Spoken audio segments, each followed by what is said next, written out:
Hello, welcome to Emerald Lake. Me, Raven. We're doing more poetry again.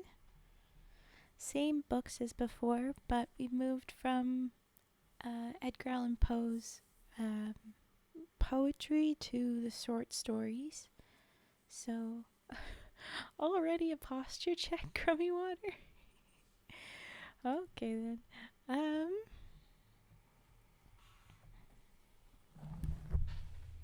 I think I'm good. I just got set up.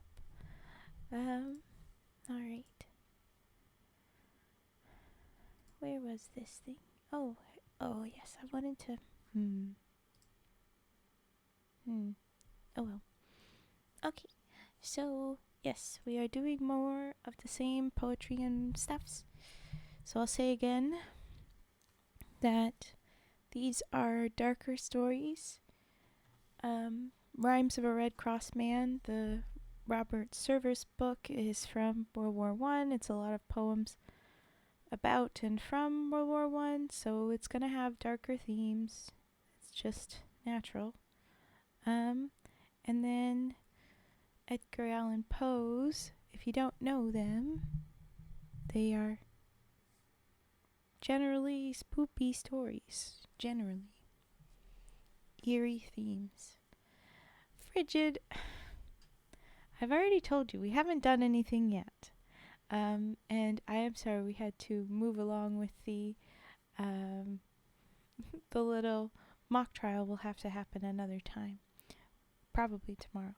But we'll see. Hi Rose, hello. Alright. We're set up. I hope everybody's had a good day. I had a busy day, and then I was very low on sleeps, and so that caught up to me no matter what I tried. So that's why we had none stream earlier. Ooh, there we go. Okay then. Okay, Frigid, you're very confident, Mr. Prosecutor. But we have pretty similar days. Yeah, probably. It's not terribly uncommon to have that. Ugh. Eee! It's so fun to see our goofy little frog bongo. Very busy and lacking in sleep. Yeah.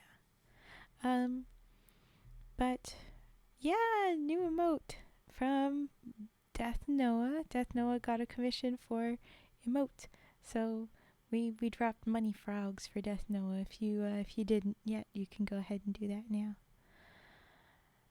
How are you? Well, I've just said I'm pretty good, but I was busy. Okay, if you need to be sleepy, you'll head to bed. I am set now. We are all set. But all right. Since we're settled, we're ready. I think we'll jump into our first set of poems from the Rhymes of a Red Cross Man, and then we'll jump into redeems, and then we'll do one of Edgar Allan Poe's stories. They can be a bit long, so I'm doing the poems first, you can do redeems, and then we'll do a story, and then redeems, and then we'll go back and forth like that. Are you happy with it, Death Noah? Look at the bongos. Oh my goodness. Yes, some love for Death Noah, the kissy frog. Kissy frog for Death Noah. But alright, here we go. The first poem is a song of the sandbags. And once again, we have one of the poems that seems to be written in an accent. It's just the classic Brit that they've been writing. So right off the bat, we're jumping into that. If I see another difficult accent one, we're gonna have to do another one when we give Raven a minute to just settle into that accent and take a try at it. But okay, here's the first one. Ooh, yes, go ahead and lurk.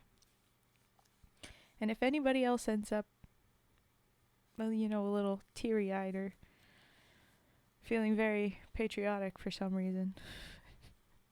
That'll be it. They will not do it. This particular book will never do a cowboy accent. I will promise you that much. No, this is not the time to get a cowboy accent. But oh well. Okay.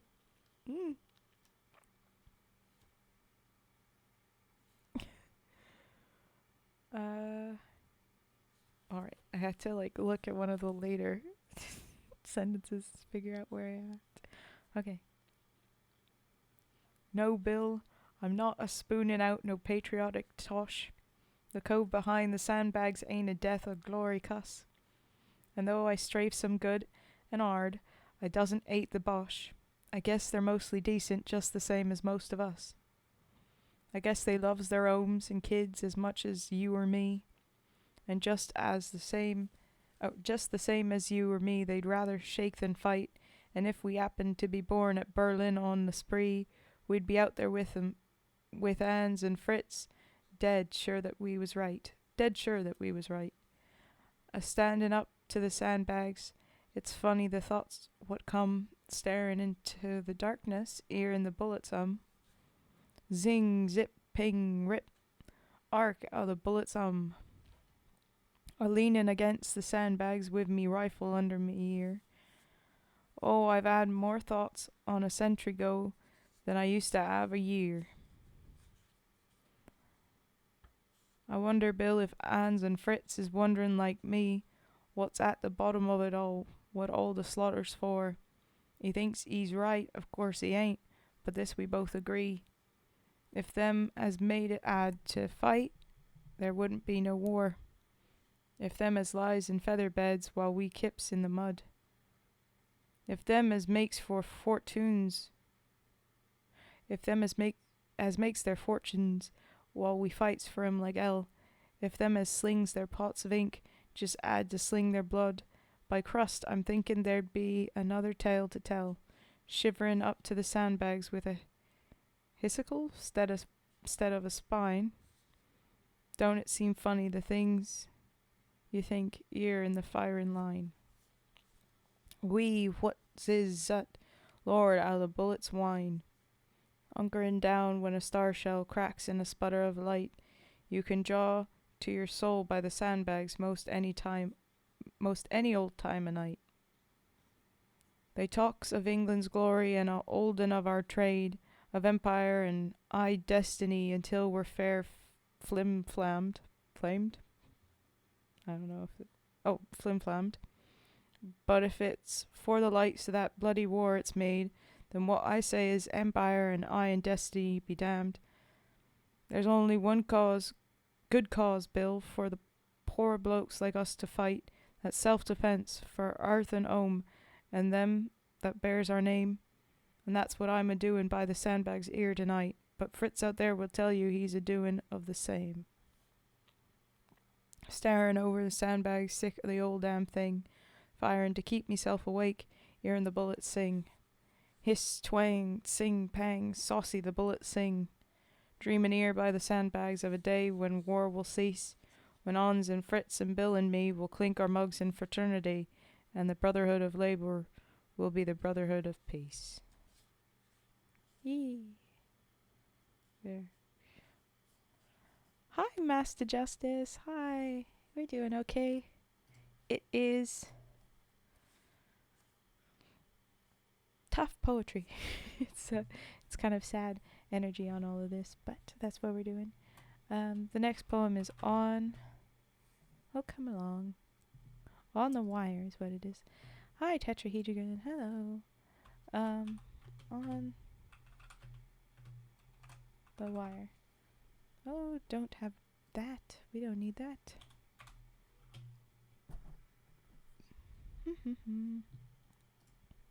Okay. Taking a rest. Getting teary-eyed. Cries in tea and crumpets. Oh, well, okay then. Heavy subject, but great poetry. Yeah, he does good, I think. Some of it shocks me. It is very old stuff. They will say interesting things, but so far, good stuff. He's got more comical, goofy things, but this is not that book. All right. On the Wire. I'm curious, did you read the poem I submitted yet? Or are you just reading from your books? I'm just reading from my books for now. And once I get through them, I'm reading all the recommendations. That's what I was planning. It'll be the Rhymes of a Red Cross Man and the Edgar Allen Poe books that I'll finish. And then the recommendation stuffs. And then there's a couple other things that I could be reading that are not my normal stories, but it's poetry's times for now. Okay, On the Wire. No apparent accent, thank goodness. Okay. Oh God, take the sun from the sky, it's burning me, scorching me up. God, can't you hear me cry, water, a poor little cup. It's laughing, the cursed sun, see how it swells and swells, fierce as 100 hells. God, will it never have done? It's searing the flesh of my bones, it's beating with hammers red, my eyeballs into my head, it's parching my very moans. See, it's the size of the sky, and the sky is a torrent of fire, foaming on me as I lie, here on the wire, ... the wire, ... Of the thousands that wheeze and hum heedlessly over my head, why can't a bullet come, pierce to my brain instead? Blacken forever my brain, finish forever my pain? Here in the hellish glare, why must I suffer so? Is it God doesn't care? Is it God doesn't know? Oh, to be killed outright, clean in the clash of the fight. That is a golden death. That is a boon, but this... ... Drawing an anguished breath under a hot abyss, under a stooping sky of seething sulphurous fire, scorching me up as I lie, here on the wire, ... the wire, ... No, there's never attendance. You don't need to say you're late. If you go by Raven and you read, why is the channel named Obsidian and not Raven Reads? Well, first, it was taken. I couldn't take it. I don't know why. It was already taken. But then, it's that is me also. I am of Obsidian. Obsidian Black. Obsidian Green. For Emerald Lake and Raven, Obsidian splits the difference. No one's asked yet, so I appreciate you asking. X-Files theme music is good. Oh, okay. Back to the dark poet stuff. Here we go. Hasten, O God, thy night. Hide from my eyes the sight of the body I stare and see, shattered so hideously. I can't believe that it's mine. My body was white and sweet, flawless and fair and fine, shapeless from head to feet. Oh no, I can never be the thing of horror I see under the rifle fire, troused on the wire. Of night and of death I dream, night that will bring me peace, coolness and starry gleam, stillness and death's release. Ages and ages have passed. Lo, it is night at last. Night, but the guns roar out. Night, but the hosts attack. Red and yellow and black. Geysers of doom and upspout. Geysers of doom upspout. Silver and green and red. Star shells hover and spread. Yonder, off to the right, fiercely kindles the fight. Roaring near and more near. Thundering now in my ear. Close to me, close, ... Oh, hark, someone moans in the dark. I hear, but I cannot see. I hear as the rest retire. Someone is caught like me. On the wire, ... The wire, ... Again the shuddering dawn, weird and wicked and wan. Again, and I've not yet gone. The man whom I heard is dead. Now I can understand. A bullet hole in his head. A pistol gripped in his hand. Well, he knew what to do. Yes, and now I know too. ... Hark, the resentful guns,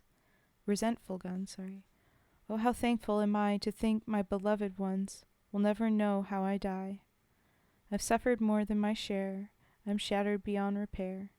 I fought like a man the fight, and now I demand the right God, how his fingers cling to do without shame this thing. Good, there's a bullet still. Now I'm ready to fire. Blame me, God, if you will. Here on the wire. The wire. That was on the wire. A tough one. None of these are particularly light. But this one is called Bill's Grave.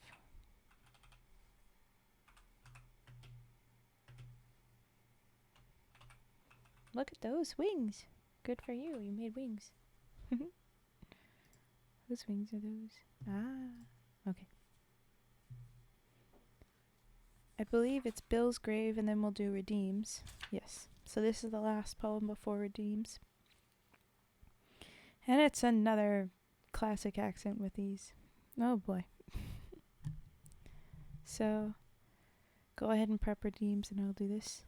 Why are you vomiting, Frigid? Why are you vomiting? Oh, good night, Death Noah. We'll see you in another stream. Alright. Oh,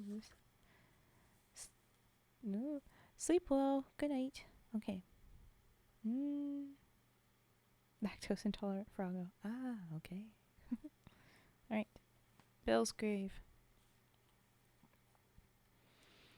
I'm gathering... Oh, no, wait. I know this. I'm gathering flowers by the wayside to lay on the grave of Bill. I've sneaked away from the billet 'cause Jim wouldn't understand. He'd called me a silly fathead and larfed till it made him ill. To see me here in the cornfield with a big bouquet in me hand. It's spelled bouquet. Book A-Y. Book A. Sorry, 'cause it's his accent. Ooh, a rainbow gentleman. Ooh. Sorry, okay. For Jim and me we are rough-uns, but Bill was one of the best.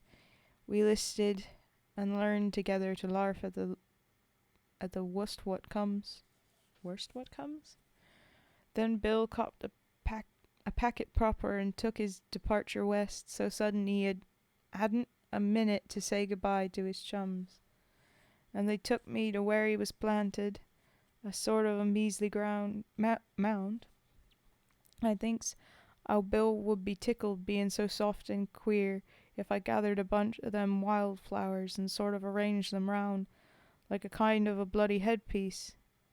And that's the reason I'm here. But not for the love of glory I wouldn't have Jim to know. He'd call me a blobberin' sissy and larf till his sides was sore.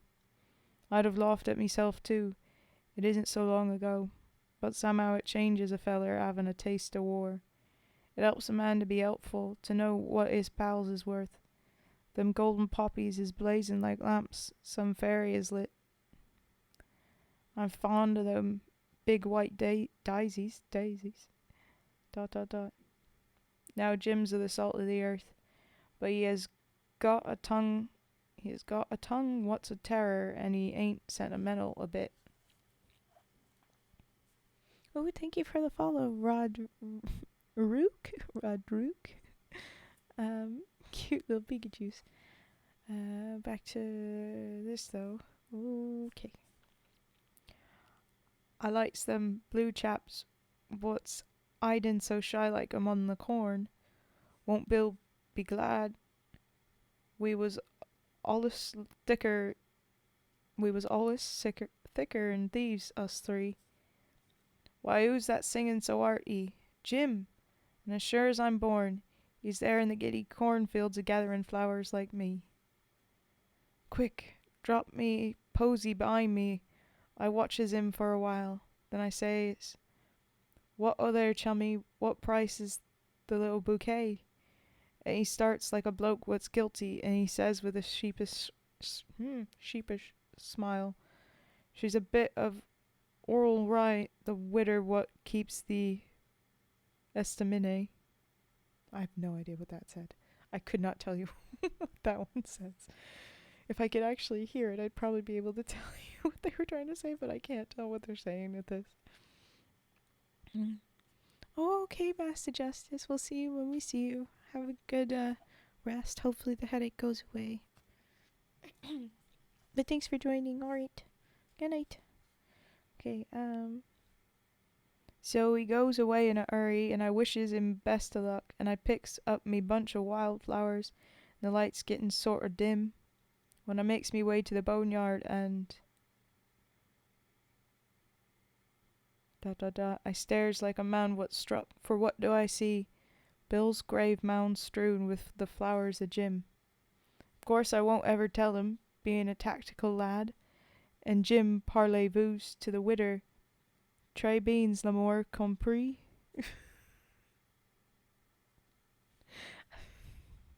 This is a very sad attempt to be like the accent trying to speak French, and I don't know what to make of it. But okay.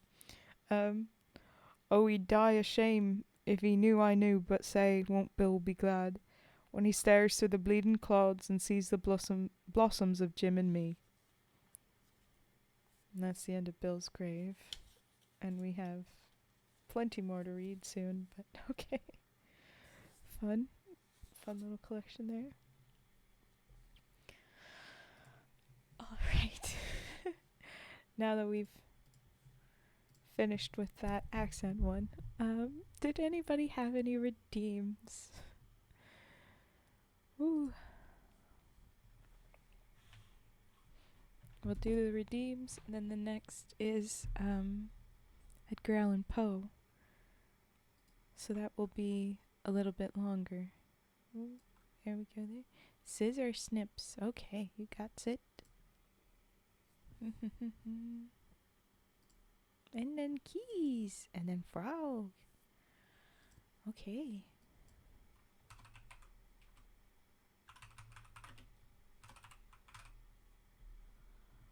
Alright. I must roll. Oh, ooh, we got a whole collection. Okay, perfect. Okay, we're not moving. Why are we not moving? Here we go. Scissors. And keys and frog and card. Cards. Gotta be sharp.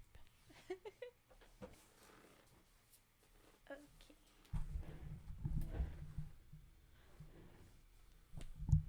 Scissors, here we go.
And there was scissors, and now it shall be keys. Okay, keys. Do. Ooh, okay, so we'll do that too. I'm gonna say that will be all we'll do. Okay, the dice will be the max that we will do before the next story. It will be a long reading of the story, so lots of redeems now isn't a bad idea. But okay, keys.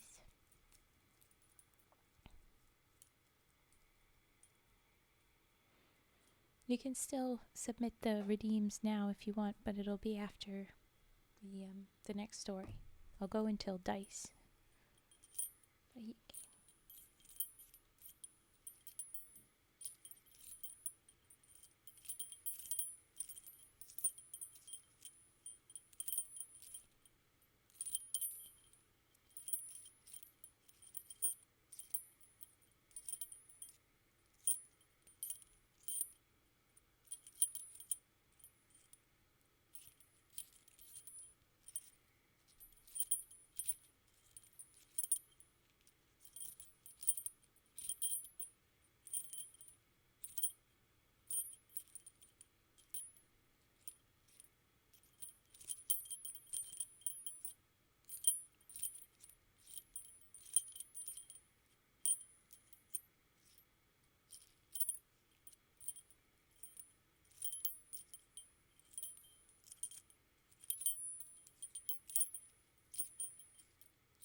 And there was our keys.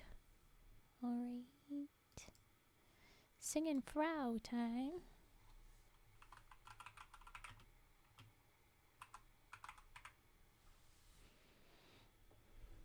Come here, you're the chunkin' little dude. Okay.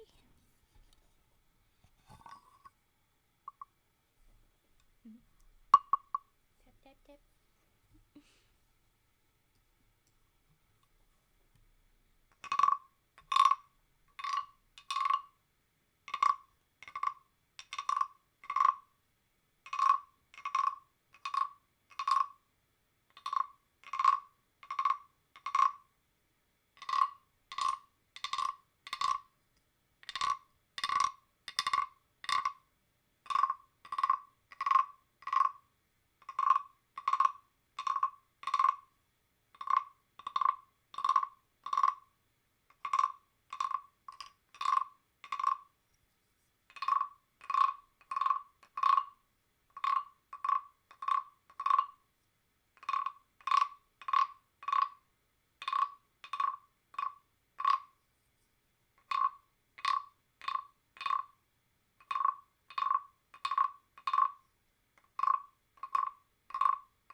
There was our singing frog. Hi, bye. Thanks for the love for the new chat box. Yeah, I worked on that a little bit. I'm glad that you like it. Where was I? We got to the singing frog. So the next one is card dealing. I messaged you. Moo. It's looking like we are probably on for tomorrow's mock trial, but we are trying to make sure that we just focus on the poetry tonight. So Vi, we're doing some Edgar Allen Poe stories. We got through the poems pretty quick yesterday. And some World War I poems from an old frickin' book that I have for no good reason. Things that people leave in the forest, man. Anyway, so I have those that I'll be reading from, and it's dark. It's not happy times. So if you want to maybe cry or question war and the way people are in general and maybe get a little existential, then please stick around. But okay, card dealing now.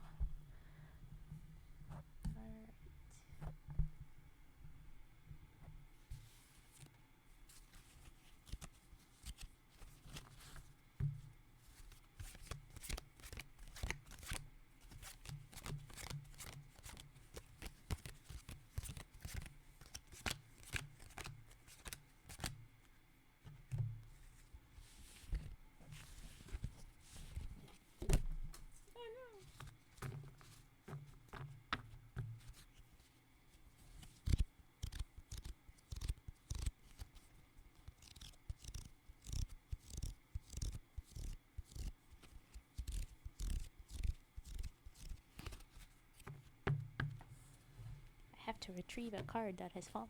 Hold. I apologize, that model will be weird.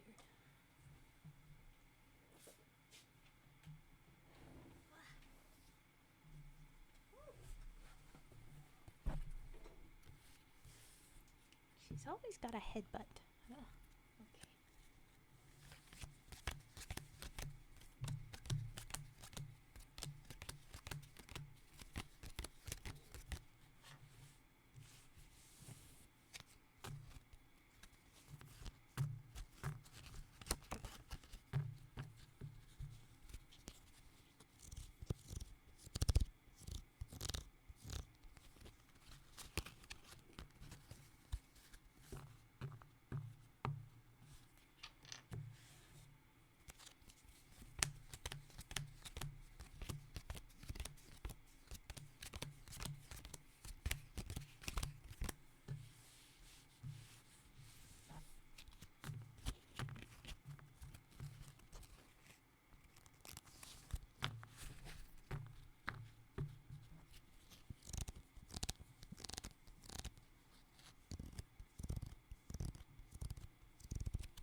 funny you say that, Scratch Fairy. That is one of the stories in the book.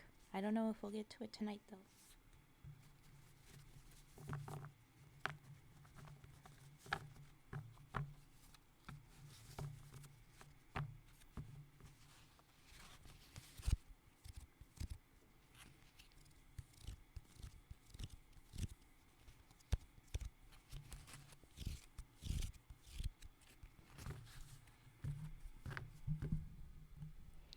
Also, for Tetra, don't worry about it. It's a little thing that Cage, Frigid, and I are gonna talk through probably tomorrow's origami stream.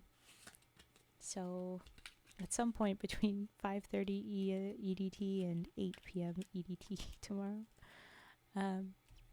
we are hoping that Vi will be able to join us and be our judge. But if not, it will just be the rest of the viewers that will have do a poll, and they will be our jury. So that will be fun. But okay, that was card dealing. We have mic arm stuff to do now.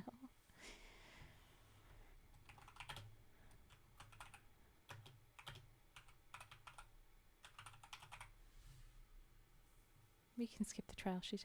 Yeah, Frigid, this would be considered contaminating the jury. Okay, sharpening. Sharp. Yes. Oh, go to your places, stuffs. Alright, here we go.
Sorry for the thunks there. Okay. Hi Natsu. I'm doing redeems right now, but maybe if the niece listens to stories, you end up saying, "Oh, she fell asleep already." So, if she wants to join us, I'll be doing a story soon.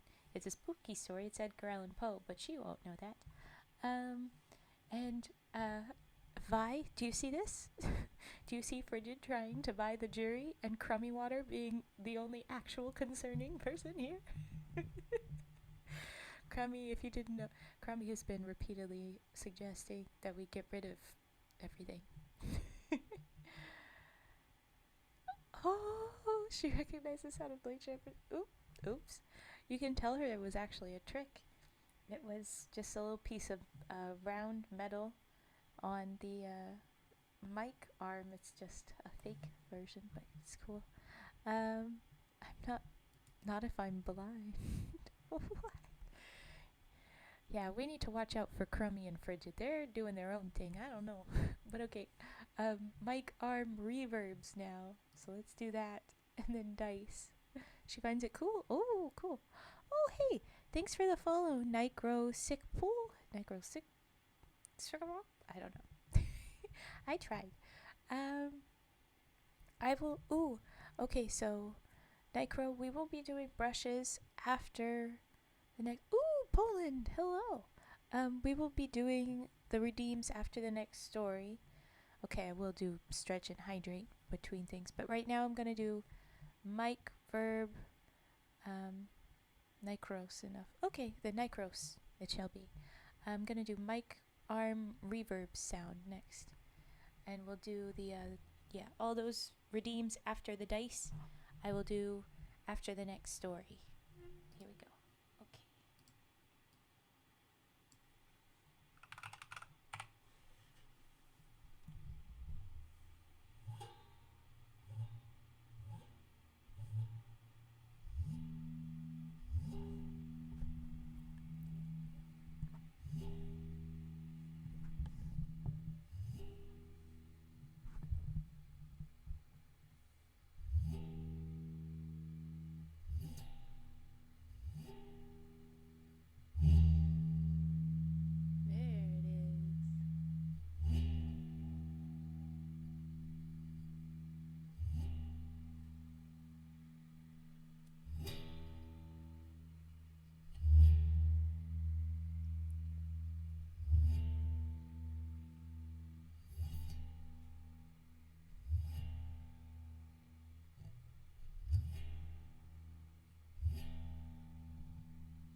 The 69, that's noise. Noise. Okay.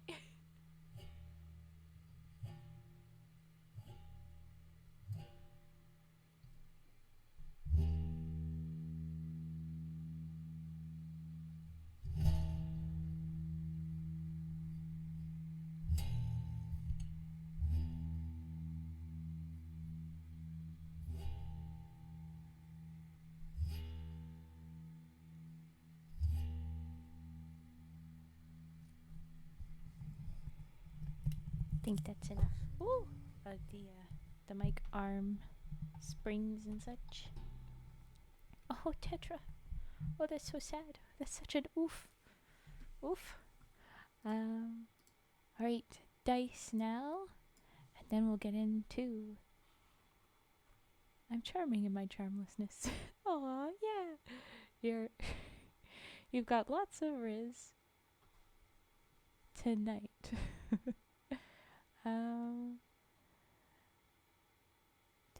Right, oh, dice. Okay, dice. And then we'll be reading The Mask of the Red Death. That's the first Poe story for tonight. Dice time, though. Adjust.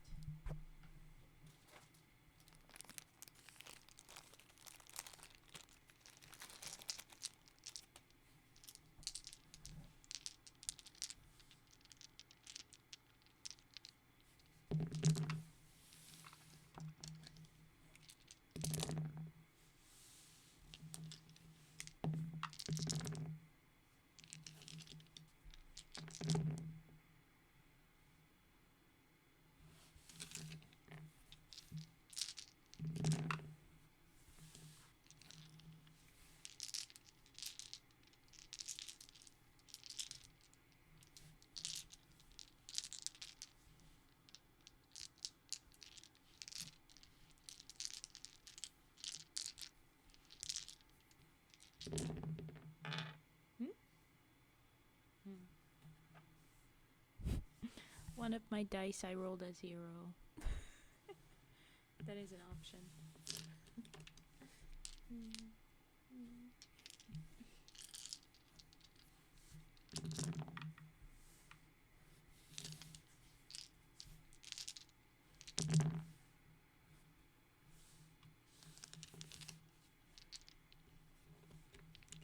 Last roll, let's see what the D20 ends up saying.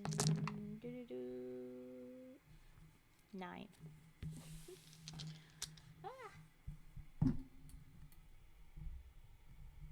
Hey, Natsu.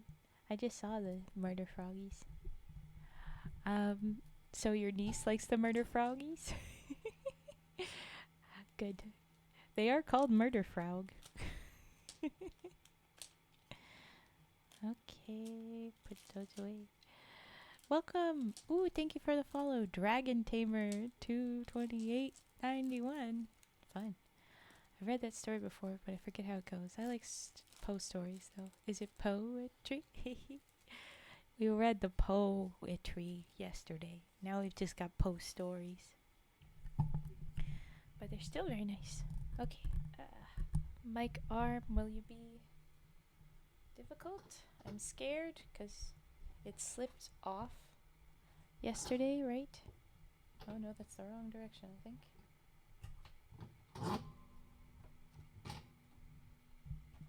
I can't tell if I just tightened it or loosened it right now. Oh my gosh. Okay, anyway. We're gonna hydrate and stretch real quick. Oh. Okay.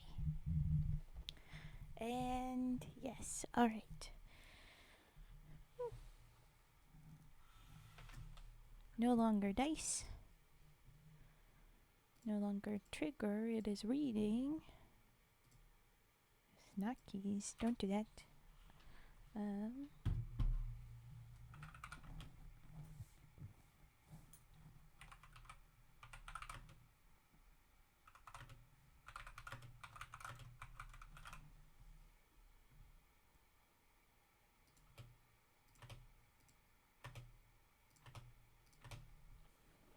Okay, the Mask of the Red Death. Well, if we hear a boom, we'll know you loosened it. True.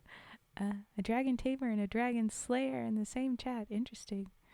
All we need are a few dragons. Ooh. I hope there's not any dragons for you guys to murder. See here, Frigid, that's where you should be concerned. They want to slay the creatures. You're not concerned there? No? Okay. Just me. Ugh. You can't see her roll her eyes very well, but I'm going to try. Did she roll her eyes? I couldn't tell. I was busy rolling my eyes. Other than Tetra. Just Petra. Not my war. Oh my god, Bridget. Okay, so. Mask of the Red Death. Our first Poe story of the night. Here we go. It is the longer of them. Tetra! Run, Tetra! I think need dragon trainers. I think... No, I've only seen dragon tamer. No, I think we did actually see a dragon trainer at one point in here. But not today. Okay, anyway. Don't get me too distracted, guys. Come on. Alright, the Mask of the Red Death. The Red Death, in quotes, had long devastated the country. No pestilence had ever been so fatal or so hideous. Blood was its avatar, and its seal the redness and the horror of blood. There were sharp pains and sudden dizziness, and then profuse bleeding at the pores with dissolution. The scarlet stains upon the body, and especially upon the face of the victim, were the pest ban which shut him out from the aid and from the sympathy of his fellow men, and the whole seizure, progress, and termination of the disease were the incidents of half an hour. But the Prince Prospero was happy and dauntless and sagacious.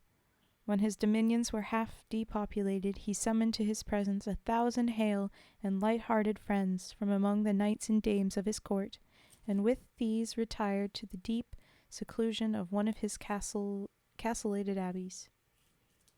Ooh.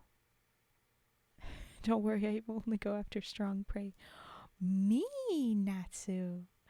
Yes, Frigid, lurk. Okay,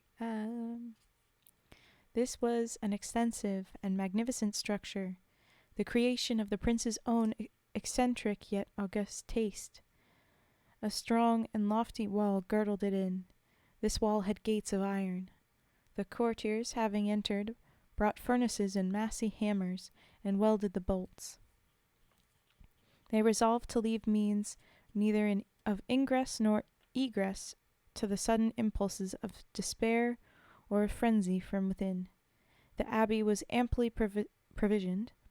With such precautions, the courtiers might bid defiance to contagion. The external world could take care of itself. In the meantime, it was folly to grieve or to think. The prince had provided all the appliances of pleasure. There were buffoons, there were improviser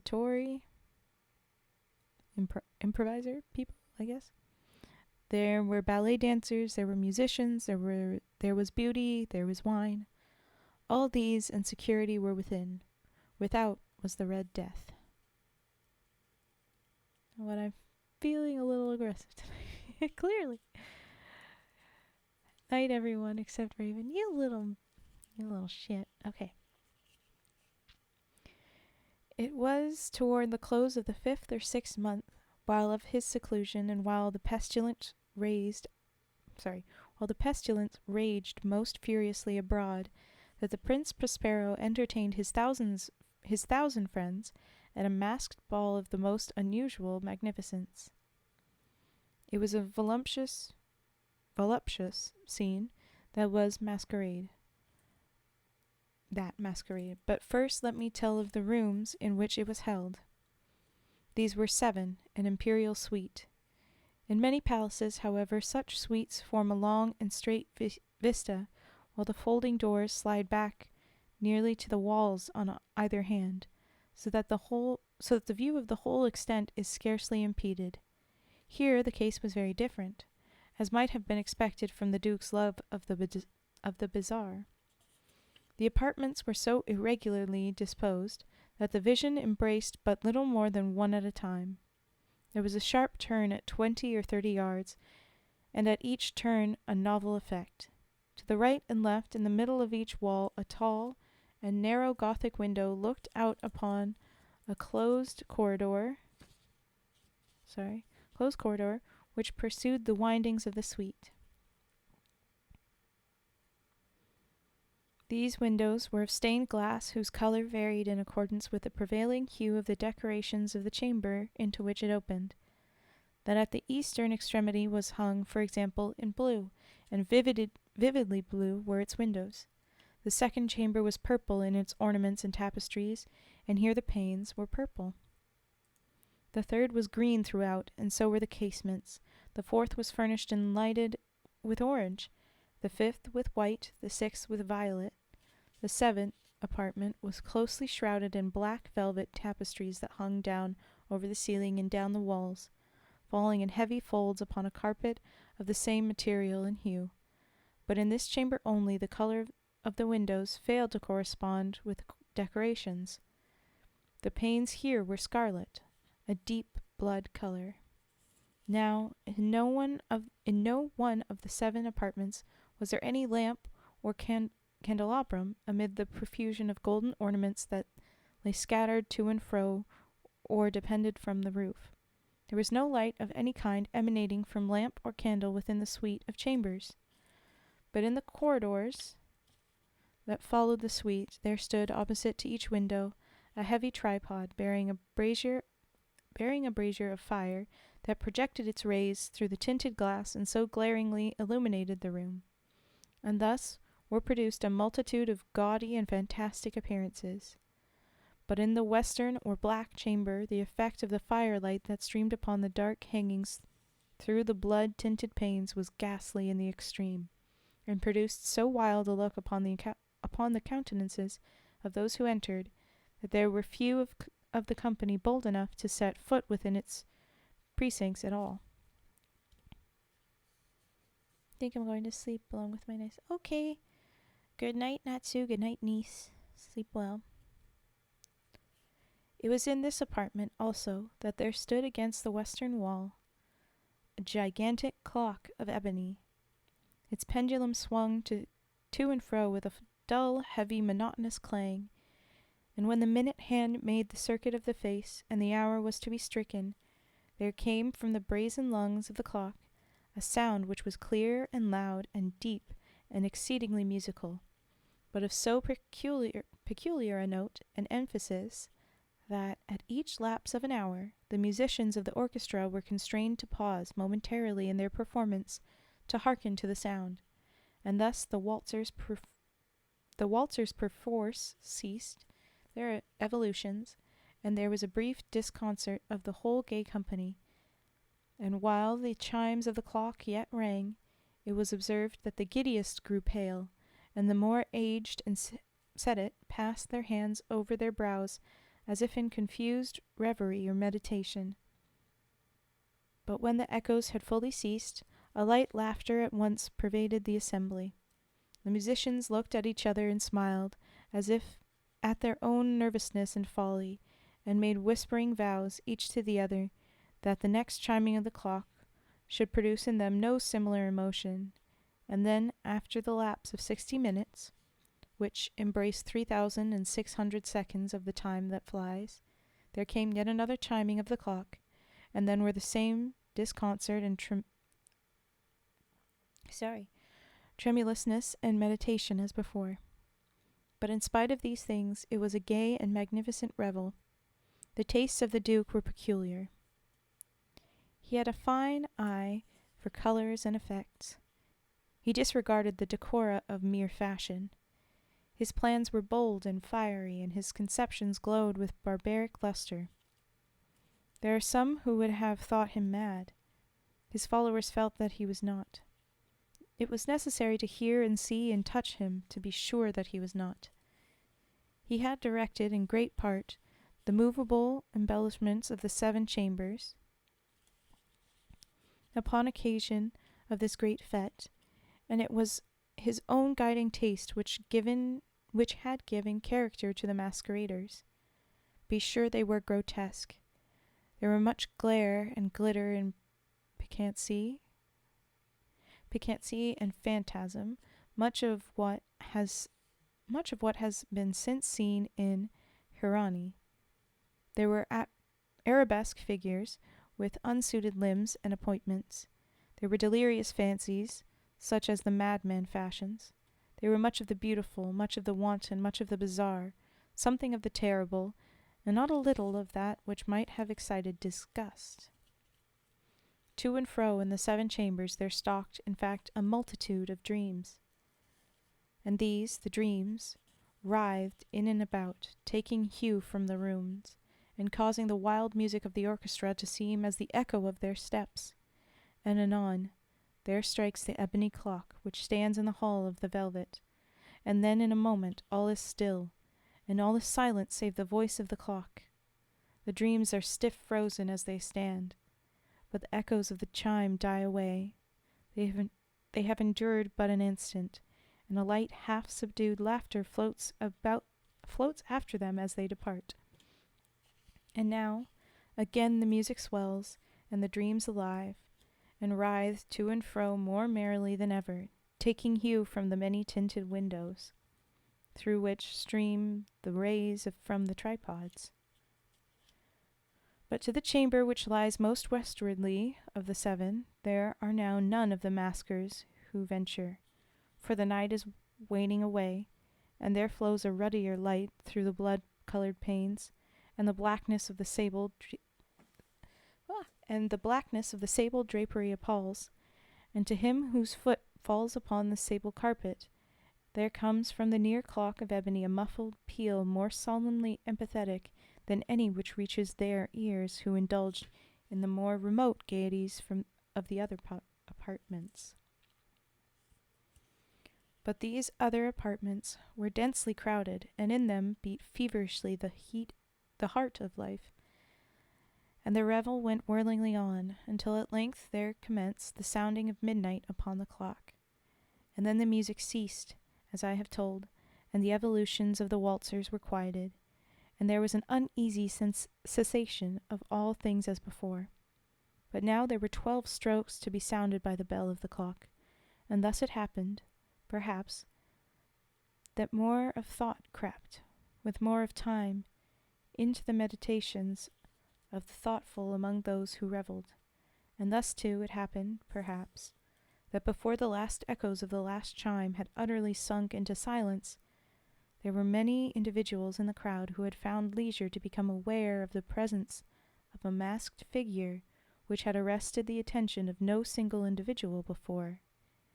And the rumor of this new presence having spread itself whisperingly around, there arose at length from the whole company a buzz or murmur, expressive of disapprobation and surprise, then, finally, of terror, of horror and disgust. In an assembly of phantasms such as I have painted, it may well be supposed that no ordinary appearance could have excited such sensation. In truth, the masquerade license of the night was nearly unlimited, but the figure in question had out-Heroded Herod, and gone beyond the bounds of even the prince's indefinite decorum. There are chords in the hearts of the most reckless which cannot be touched without emotion, even with the utterly lost, to whom life and death are equally jests. There are matters of which no jest can be made. The whole company, indeed, seemed now deeply to feel that in the costume and bearing of the stranger neither wit nor propriety existed. The figure was tall and gaunt, and shrouded from head to foot in the habiliments of the grave. The mask which concealed the visage was made so nearly to resemble the countenance of a stiffened corpse that the closest scrutiny must have had difficulty in detecting the cheat, and yet all this might have been endured, if not approved, by the mad revellers around. But the mummer had gone so far as to assume the type of the Red Death. His vesture was dabbled in blood, and his broad brow, with all the features of the face, was besprinkled with the scarlet horror. Even the eyes of the Prince Prospero fell upon this spectral image, which, with a slow and solemn movement, as if more fully to sustain its role, stalked to and fro among the waltzers. He was seen to be convulsed, in the first moment with a strong shudder, either of terror or distaste, but in the next his brow reddened with rage. "Who dares," he demanded hoarsely of the courtiers who stood near him, "who dares insult us with this blasphemous mockery? Seize him and unmask him, that we may know whom we have to hang at sunrise from the battlements."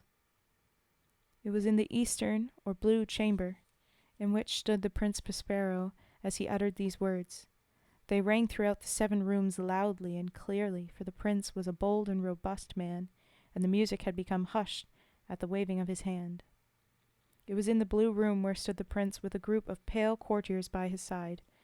At first, as he spoke, there was a slight rushing movement of this group in the direction of the intruder, who at the moment was also near at hand, and now, with deliberate and stately step, made closer approach to the speaker.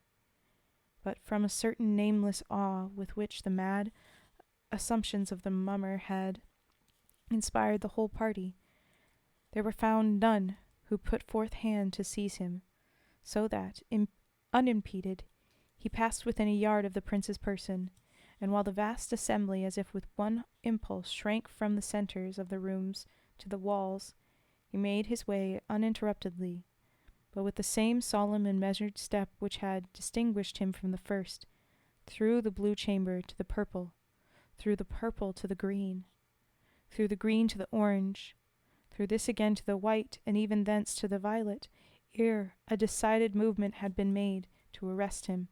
It was then, however, that the Prince Prospero, maddening with rage and the shame of his own momentary cowardice, rushed hurriedly through the 6 chambers, while none followed him on account of a deadly terror that had seized upon a wall.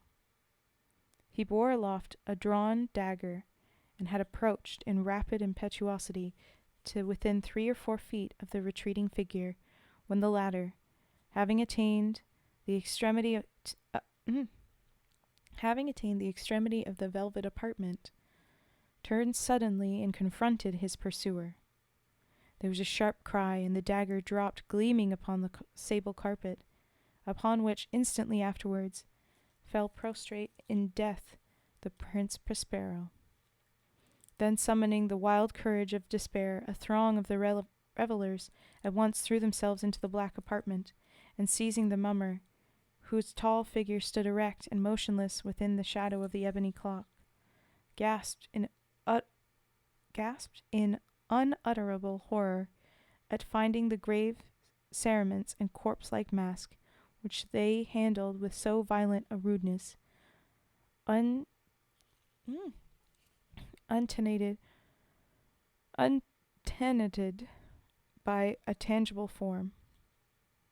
And now was acknowledged the presence of the Red Death. He had come like a thief in the night, and one by one dropped the revelers in the blood-bedewed halls of their revel, and died each in the despairing posture of his fall. And the life of the ebony clock went out with that of the last of the gay, and the flames of the tripods expired, and the darkness and decay and the Red Death held illimitable dominion over all. Whew. That was The Mask of the Red Death. Ever since they said that they were sealing up the walls, you just know that they were gonna get in. The Red Death was gonna get in. But okay. Woo. Now for some redeems. We can go back to those. We have brushes. And there was card dealing, wasn't there? Did that get sent away? I could have swore that there was a card dealing as well. Yeah.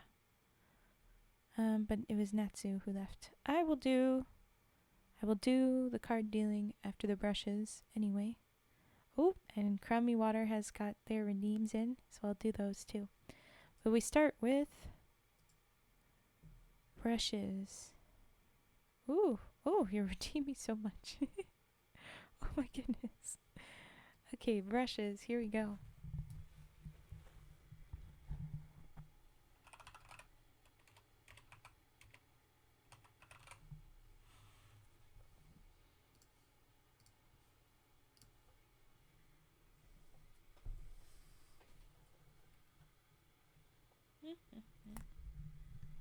Alright, here we go.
Right, that was brushes.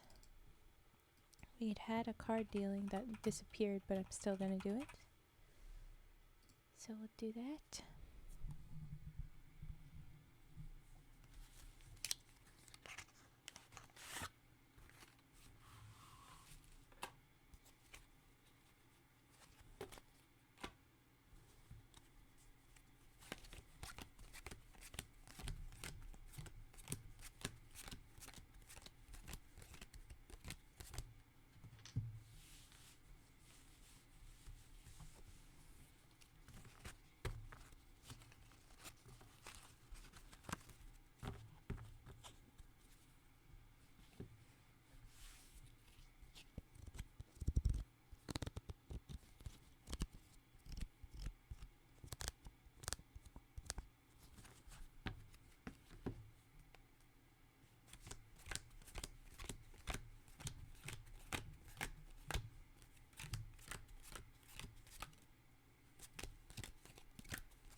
was cards.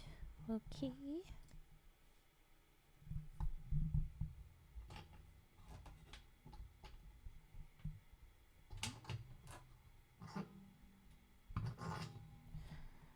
It is loose. I'm tightening.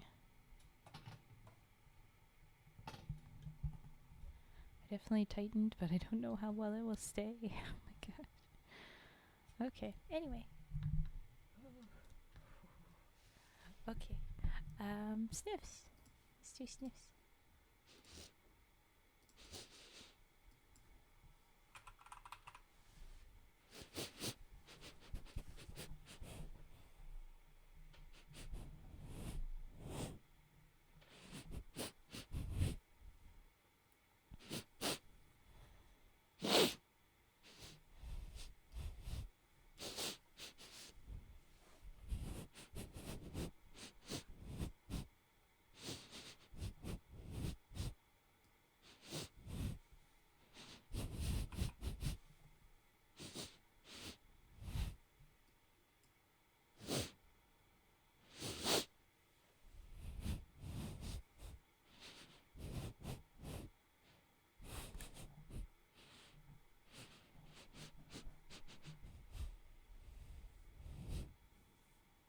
Alright.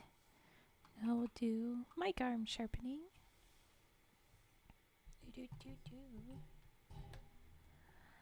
Hello, Evil Jorts. Welcome. We are doing some sounds right now. We're doing redeems, but we're doing some poetry and stories. Edgar Allen Poe. Ooh. Okay, well that isn't good. Mic arm is moving, and I don't like it. Okay.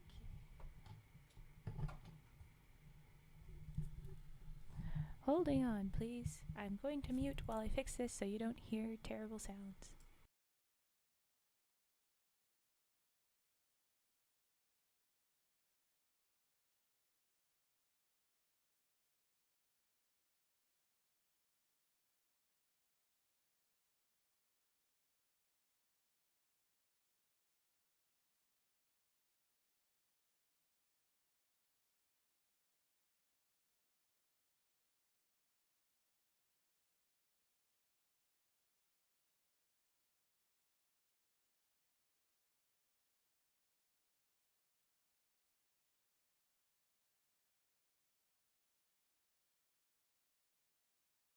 Okay, that's better, and I am back. And now we will do the mic arm sharpening.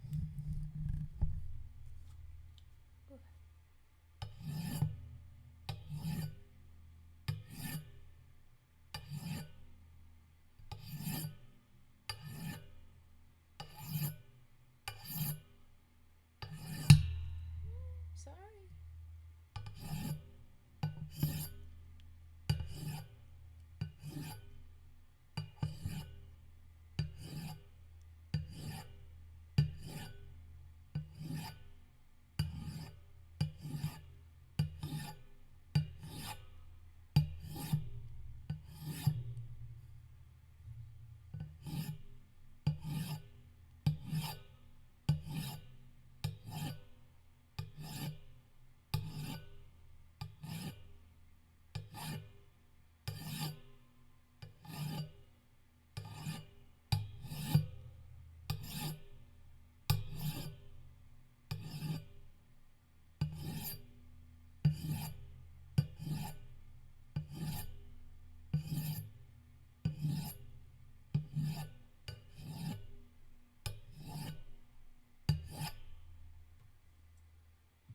That was our mic arm.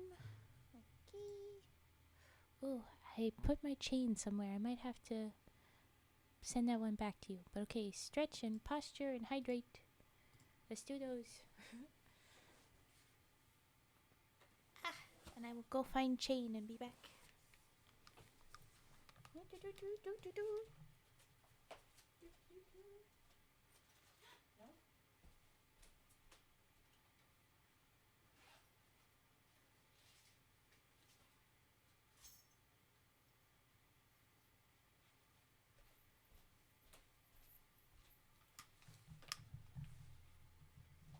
I have found chain.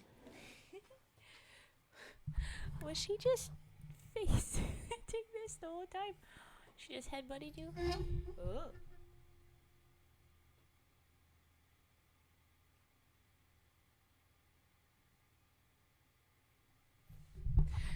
My mic just kind of fell, and I don't know why it did that, but it just fell.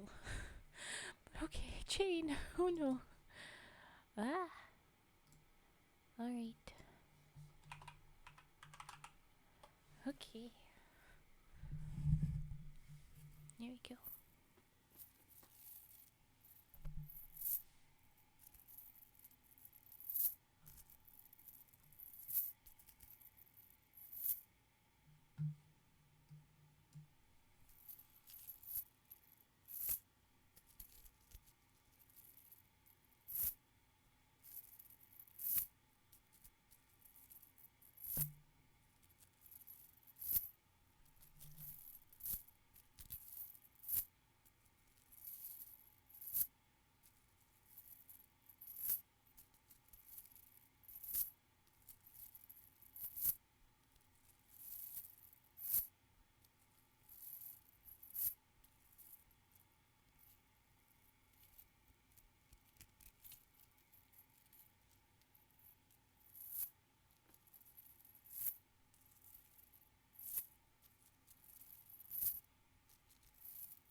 And there was chain. Okay. I think it's humming now, right? Ha ha ha, yes. Alright.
Alright, keys now.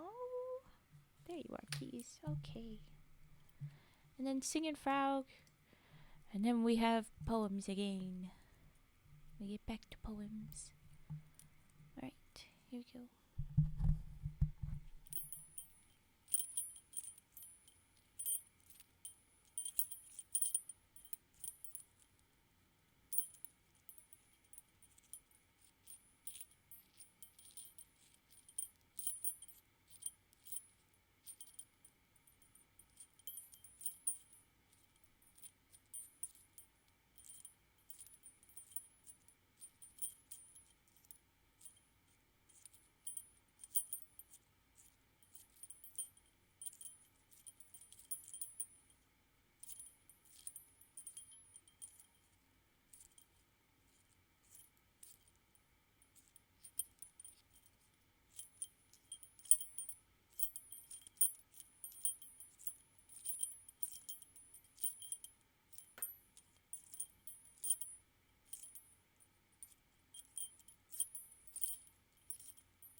And sing it fro. Here we go.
Okay.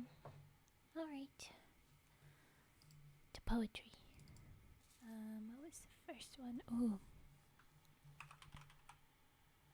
No, come back. Don't do this. Eh, okay. Ah.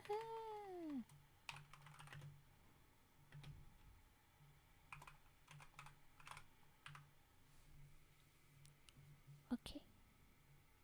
Ooh, okay. I will do that one after this set of poems, but it will have to wait.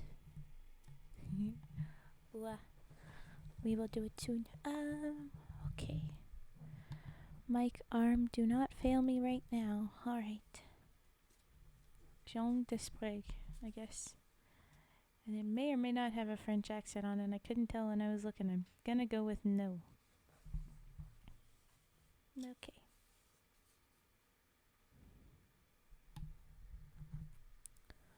Jean Desprez. O ye whose hearts are resonant and ring to war's romance, hear ye the story of a boy, a peasant boy of France. A lad uncouth and warped with toil, yet who, when trial came, could feel within his soil unleap and soar the sacred flame, could stand upright in scorn and spite as only heroes may. Oh, hearken, let me try to tell the tale of Jean Desprez. With fire and sword the Teuton horde was ravaging the land, and there was darkness and despair, grim death on every hand. Red fields of slaughter sloping down to ruin's black abyss. The wolves of war reign evil-fanged, and little did they miss. And on they came with fear and flame to burn and loot and slay, until they reached the red-roofed croft, the home of Jean Desprez. Rout out the village, one and all. The Ulan, I'm not sure how to pronounce that one, captain said. Behold, some hand has fired a shot, my trumpeter is dead. Now shall they Prussian vengeance know, now shall they rue the day, for by this sacred German slain 10 of these dogs shall pay. They drove the cowering peasants forth, women and babes and men, and from the last, with many a jeer, the captain chose he 10. 10 simple peasants bound with toil, they stood they knew not why, against the grey wall of the church, hearing their children cry. Hearing their wives and mothers wail, with faces dazed they stood. A moment only, ... Ready, fire, they weltered in their blood. But there was one who gazed unseen, who heard the frenzied cries, who saw these men in sabots fall before their children's eyes. A Zouave, wounded in a ditch, and knowing death was nigh, he laughed with joy. Ah, here is where I settle ere I die. He clutched his rifle once again, and long he aimed and well, and shot beside his victims 10, the Yulin captain fell. They dragged the wounded Zouave out. Their rage was like a flame. With bayonets they pinned him down until their major came. A blond, full-blooded man he was, and arrogant of eye. He stared to see, with shattered skull, his favorite captain lie. Nay, do not finish him so quick, this foreign swine, he cried. Go nail him to the big church door. He shall be crucified. Ooh. Yes, interrupting now to say that little duck meme is perfect. I adore. Hi, why not Zoidberg? We actually have a new emote if you didn't notice. Bungos. Thanks from Death Noah. But anyway, more with this very somber poem. Okay. With bayonets through hands and feet, they nailed the Zouave there. And there was anguish in his eyes and horror in his stare. Water, a single drop, he moaned, but how they jeered at him, and mocked him with an empty cup, and saw his sight grow dim. And as in agony of death with blood his lips were wet, the Prussian major gaily laughed and lit a cigarette. But mid the white-faced villagers who cowered in horror by, was one who saw the woeful sight, who heard the woeful cry. Water, one little drop, I beg, for love of Christ who died. It was the little Jean Desprez, who turned and stole aside. It was the little barefoot boy who came with cup abrim and walked up to the dying man and gave the drink to him. A roar of rage, they seize the boy, they tear him fast away. The Prussian major swings around. No longer is he gay. His teeth are wolfishly agleam, his face all dark with spite. Go shoot the brat, he snarls, that dare defy our Prussian might. Yet stay, I have another thought. I'll kindly be and spare. Quick, give the lad a rifle charged, and set him squarely there. And bid him shoot, and shoot to kill. Haste, make him understand. The dying dog he fain would save shall perish by his hand. And all his kindred they shall see, and all shall curse his name, who bought his life at such a cost, the price of death and shame. They brought the boy, wild-eyed with fear. They made him understand. They stood him by the dying man, a rifle in his hand. Make haste, said they. The time is short, and you must kill or die. The major puffed his cigarette, amusement in his eye. And then the dying Zouave heard, and raised his weary head. Shoot, son, 'twill be the best for both. Shoot swift and straight, he said. Fire first and last, and do not flinch, for lost to hope am I, and I will murmur Vive la France, and bless you ere I die. Half blind with blows, the boy stood there. He seemed to swoon and sway. Then in that moment woke the soul of little Jean Desprez. He saw the woods go sheening down, the larks were singing clear, and oh, the scents and sounds of spring, how sweet they were, how dear. He felt the scent of new-mown hay, a soft breeze fanned his brow. O God, the paths of peace and toil, how precious were they now. The summer days and summer ways, how bright they were with bliss. The autumn such a dream of gold, ... and all must end in this. The shining rifle in his hand that shambles all around, the Zouave there with dying glare, the blood upon the ground. The brutal faces round him ringed, the evil eyes aflame. That Prussian bully standing by as if he watched a game. Make haste and shoot, the major sneered. A minute more I give, a minute more to kill your friend, if yourself would live. They only saw a barefoot boy with blanched and twitching face. They did not see within his eyes the glory of his race, the glory of 1,000,000 men who for fair France have died, the splendor of self-sacrifice that will not be denied. Yet, ... he was but a peasant lad, and oh, but life was sweet, ... Your minute's nearly gone, my lad, he heard a voice repeat. Shoot, shoot, the dying Zouave moaned. Shoot, shoot, the soldier said. Then Jean Desprez reached out and shot, ... The Prussian major dead.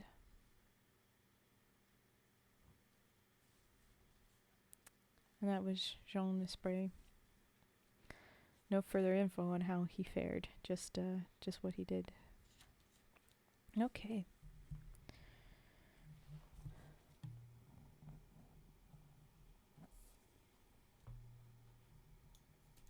I have to change this.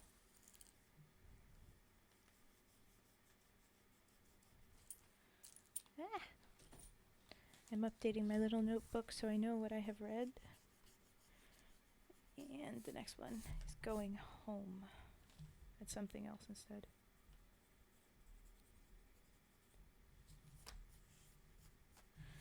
So the next story is called Going Home.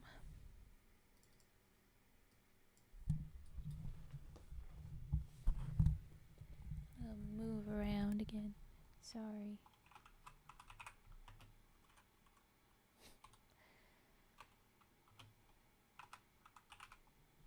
Okay.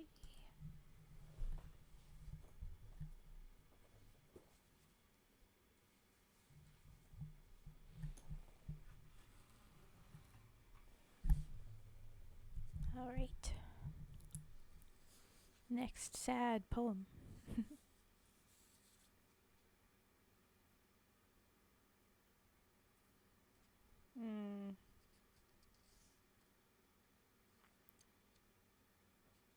There's a little bit of an accent on it one, but it's yeah, okay. We're doing the classic Brit again. He keeps coming home to this. I'm going home to Blighty, and I'm glad to have the chance. I'm loaded up with fighting, and I've had my fill of France. My accent ones are fun for you. It is better than just straight sad. It is something at least, anyway. Okay, had my fill of France. I'm feeling so excited, like I want to sing and dance, for I'm going home to Blighty in the morning. I'm going home to Blighty, can you wonder as I'm gay? I've got a wound I wouldn't sell for half a year of pay, a arm that's mashed to jelly in the nicest sort of way, for it takes me home to Blighty in the morning. Oh, everlasting keen I was on getting to the front. I'd ginger for a dozen, and I helped to bear the brunt. But cheese and crust, I'm crazy now I've done me little stunt to sniff the air of Blighty in the morning. I've looked upon the wine that's white and on the wine that's red. I've looked on cider flowin' till it fairly turned me 'ead. But oh, the finest scoff will be when all is done and said, a pint o' Bass in Blighty in the mornin'. I'm going back to Blighty, which I left to strafe the un. I've fought in bloody battles and I've 'ad a 'eap o' fun. But now me flipper's busted and I think me duty's done, and I'll kiss me gel in Blighty in the mornin'. Oh, there be furrin lands to see, and some of 'em be fine, and there be furrin gels to kiss. Oh right, and I'll kiss me gel in Blighty. That's what that is. There be furrin gels to kiss and scented furrin wine. But there's no land like England, and no other gel like mine. Thank God for dear old Blighty in the mornin'. That was Going Home. Hey, we got one that's a little bit upbeat. He's going home to his furrin gel. What a phrase. Cocotte is the next one. I'm a little nervous. The way they talk about young women, you know, it's a little nerve-wracking sometimes. Oh, how times change. Anyway. Cocotte. When a girl 16 and as poor as she's pretty, and she hasn't a friend, and she hasn't a home, hey ho, she's as safe in Paris city as a lamb night strayed where the wild wolves roam. And that was I. Oh, it's 7 years now. Some waters run down the Seine since then. I've almost forgotten the pangs and the tears now, and I've almost taken the measure of men. Oh, I found me a lover who loved me only, artist and poet and almost a boy, and my heart was bruised and my life was lonely, and him I adored with a wonderful joy. If he'd come to me with his pockets empty, how we'd have laughed in a garret gay, but he was rich and in radiant plenty. We lived in a villa at Viroflay. Then came the war, and of bliss bereft me. Then came the call, and he went away. All that he had in the world he left me, with the rose-wreathed villa at Viroflay. Then came the news, and the tragic story, my hero, my splendid lover, was dead, sword in hand on the field of glory, and he died with my name on his lips, they said. So here I am in my widow's mourning, the weeds I've really no right to wear, and women fix me with eyes of scorning, call me cocotte, but I do not care. And men look at me with eyes that borrow the brightness of love, but I turn away. Alone, say I will live with sorrow in my little villa at Viroflay. And lo, I'm living alone with pity, and they say that pity from love's not far. Let me tell you all. Last week in the city, I took the metro at Saint-Lazare, and the carriage was crowded to overflowing, and when there entered at Chateaudun 2 wounded poilus, with medals showing, I eagerly gave my seat to one. You should have seen them, they'd slipped death's clutches, but sadder a sight you will rarely find. One had a leg off and walked on crutches. The other, a bit of a boy, was blind. And they both sat down, and the lad was trying to grope his way as a blind man tries. And half of the women around were crying, and some of the men had tears in their eyes. How he stirred me, this blind boy, clinging just like a child to his crippled chum. But I did not cry. Oh no, a singing came to my heart for a year so dumb. Then I knew that at 23 there is wonderful work to be done, comfort and kindness and joy in plenty, peace and light and love to be won. Oh, thought I, could mine eyes be given to one who will live in the dark alway, to love and to serve, 'twould make life heaven here in my villa at Viroflay. So I left my poilu, and now you wonder why today I am so elate. Look, in the glory of sunshine yonder, they're bringing my blind boy in at the gate. And that was Cocotte.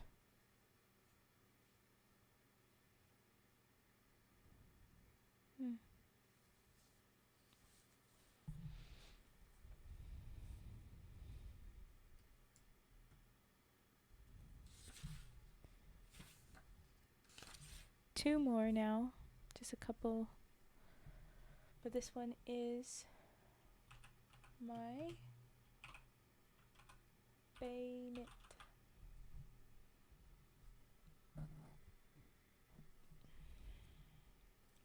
And it's back to accents, if you couldn't tell with the way that was written.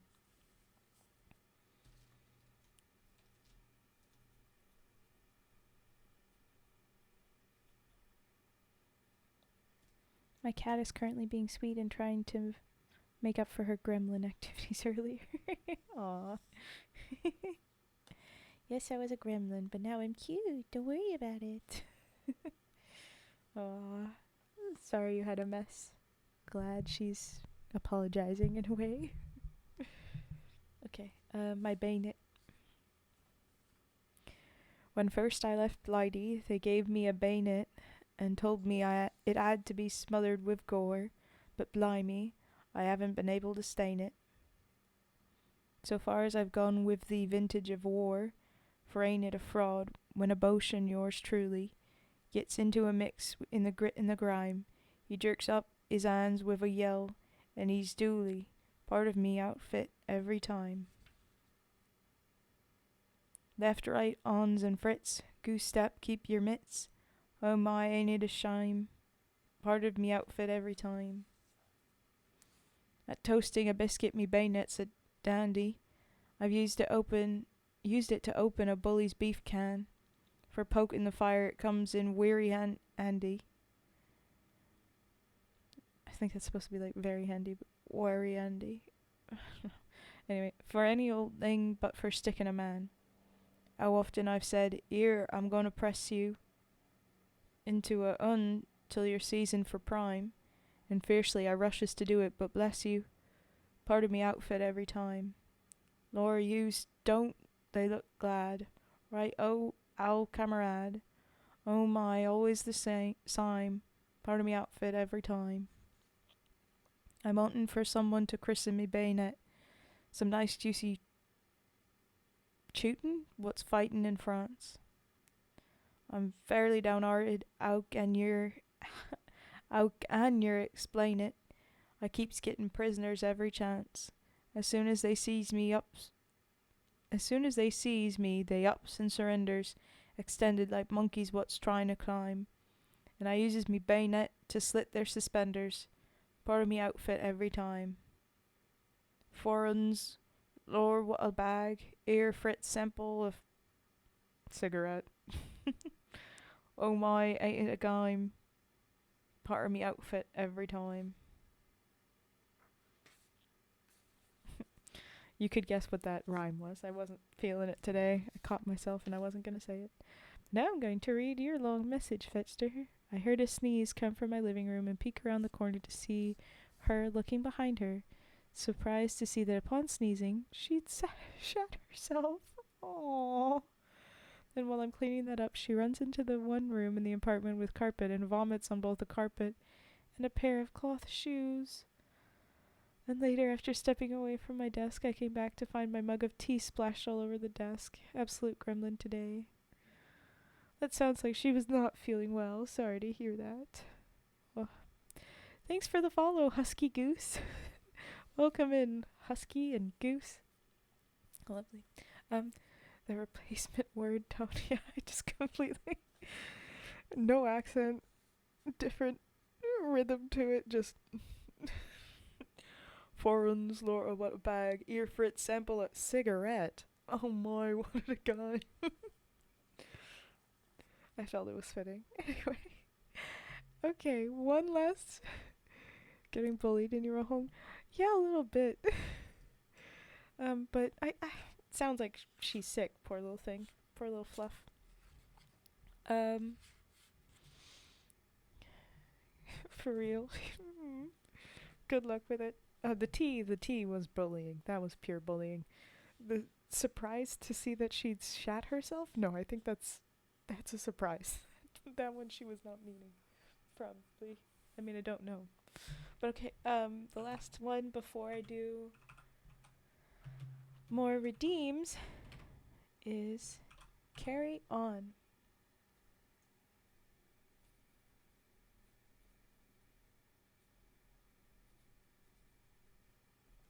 She has allergies and it's pregnant. Oh, that'd be it. Sorry to hear that. Oof, tough. Okay, carry on. That's the. So we both suffer with the pollen. Oh, that's sad but cute. Okay, sorry. Carrying on. This one. Yes, the next poem. No accent. Just. Oh, a bit of repetition. Okay.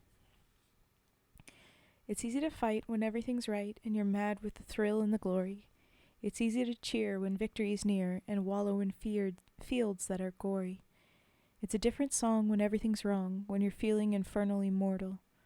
When it's 10 against 1 and hope there is none, buckle up, little soldier, and chortle. Carry on, carry on. There isn't much punch in your blow. You're glaring and staring and hitting out blind. You're muddy and bloody, but never you mind. Carry on, carry on. You haven't the ghost of a show. It's looking like death, but while you've a breath, carry on, my son, carry on. And so in the strife of the battle of life, it's easy to fight when you're winning. It's easy to slave and starve and be brave when the dawn of success is beginning. But the man who can meet despair and defeat with a cheer, there's the man of God's choosing. The man who can fight to heaven's own height is the man who can fight when he's losing. Carry on, carry on. Things never were looming so black. But show that you haven't a cowardly streak, and though you're unlucky, you never are weak. Carry on, brace up for another attack. It's looking like hell, but you never can tell. Carry on, old man, carry on. Mm-hmm. There are some who drift out in the deserts of doubt, and some who in brutishness wallow. There are others I know who in piety go because of a heaven to follow. But to labor with zest, and to give your best for the sweetness and joy of the giving, to help folks along with a hand and a song, why there's a real sunshine of living. Carry on, fight the good fight and true. Believe in your mission, greet life with a cheer. There's big work to do, and that's why you're here. Carry on, let the world be the better for you. And at last when you die, let this be your cry. Carry on, my soul, carry on.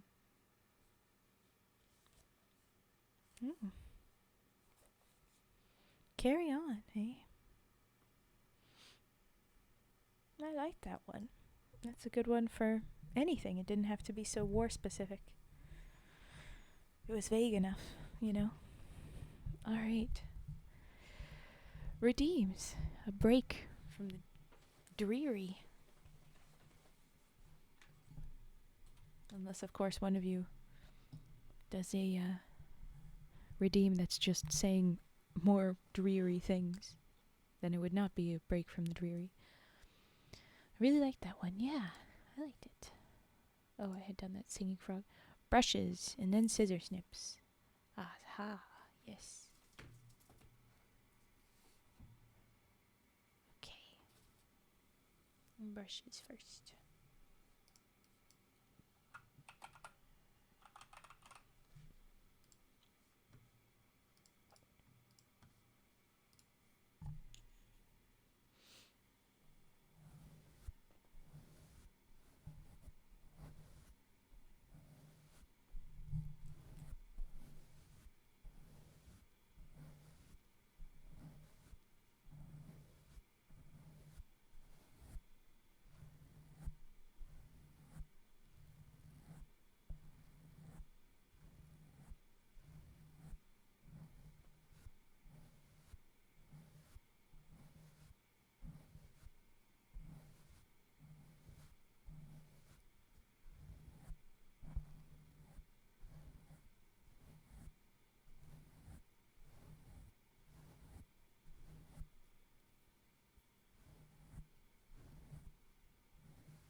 There was our brushes.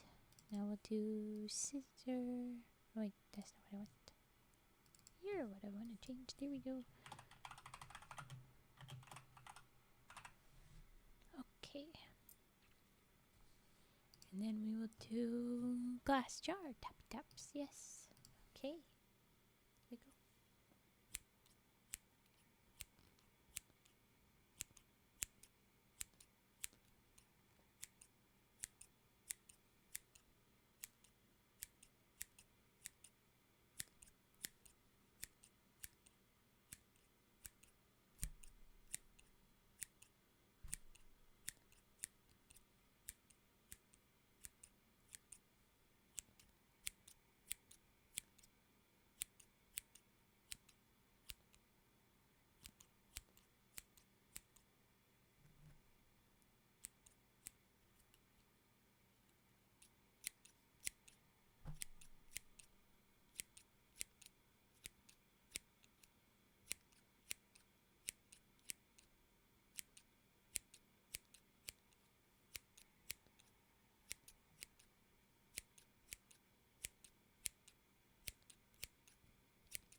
And now, glass jar.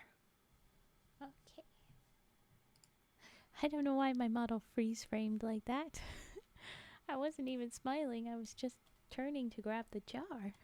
But that was cute. Okay, glass jar. Dibbies. Here we go.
Alright, that was our glass jar. So, now I'll be reading Edgar Allan Poe's next story, if that's all for redeems. The next story, if you're an Edgar Allan Poe fan, I'm sure you know, it is time for The Telltale Heart, a spoopy, spoopy, spoopy story.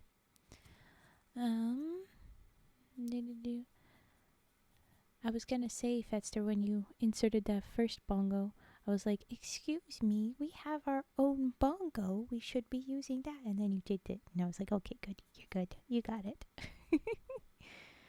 We got a goofy little froggo doing his goofy little bongo. Oh, come on, thingy. Whoa, what the heck? There we go. No.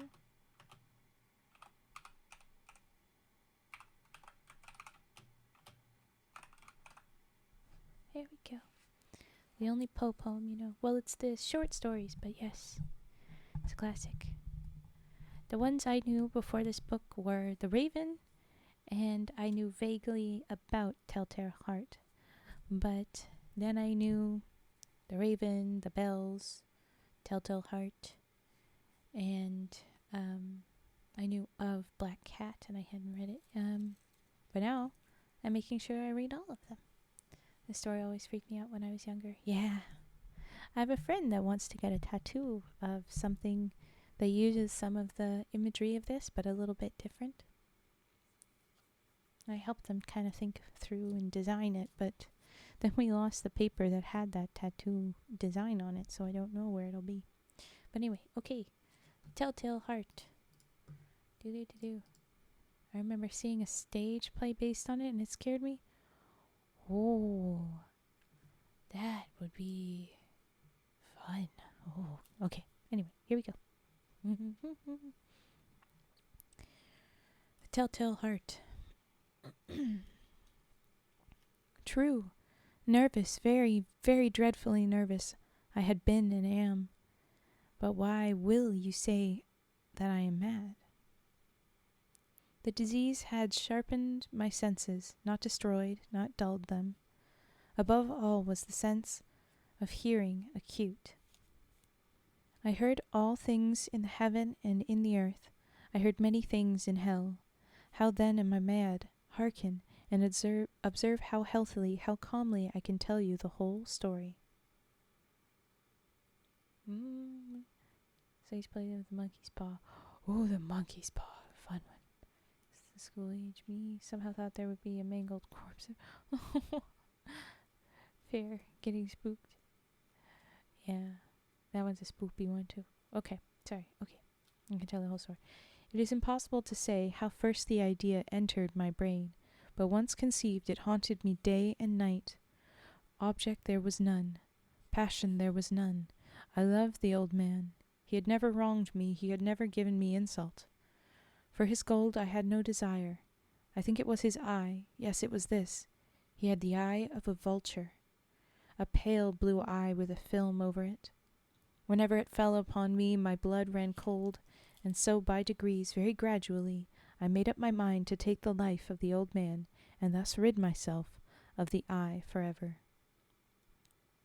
Now this is the point, you fancy me mad. Mad men know nothing. But you should have seen me. You should have seen how wisely I proceeded, with what caution, with what foresight, with what dissimulation I went to work. I was never kinder to the old man than during the whole week before I killed him. And every night about midnight I turned the latch of his door and opened it, oh so gently. And then when I made an opening sufficient for my head, I put in a dark lantern, all closed that no light shone out, and then I thrust in my head. Oh, you would have laughed to see how cunningly I thrust it in. I moved it slowly, very slowly, so that I might not disturb the old man's sleep. It took me an hour to place my whole head within the opening so far that I could see him as he lay upon his bed. Ha! Would a madman have been so wise as this? And then, when my head was well in the room, I undid the lantern cautiously, oh so cautiously, for the hinges creaked. I undid it just so much that a single thin ray fell upon the vulture eye, and this I did for 7 long nights, every night just at midnight, but I found the eye always closed, and so it was impossible to do the work, for it was not the old man who vexed me, but his evil eye. And every morning when the day broke, I went boldly into the chamber and spoke courageously to him, calling him by name in a hearty tone, and inquiring how he had passed the night. So you see, he would have been a very profound old man indeed to suspect that every night, just at 12, I looked in upon him while he slept. Upon the 8th night, I was more than usually cautious in opening the door. A watch's minute hand moves more quickly than did mine. Never before that night had I felt the extent of my own powers, of my sagacity. I could scarcely contain my feelings of triumph. To think that there I was, opening the door little by little, and he not even to dream of my secret deeds or thoughts. I fairly chuckled at the idea, and perhaps he heard me, for he moved on the bed suddenly, as if startled. Now you may think that I drew back, but no. His room was as black as pitch, with a thick darkness, for the shutters were close fastened, through fear of robbers. through fear of robbers. And so I knew that he could not see the opening of the door, and I kept pushing it on steadily, steadily. I had my head in, and was about to open the lantern when my thumb slipped upon the tin fastening, and the old man sprang up in bed, crying out, "Who's there?" I kept quite still and said nothing.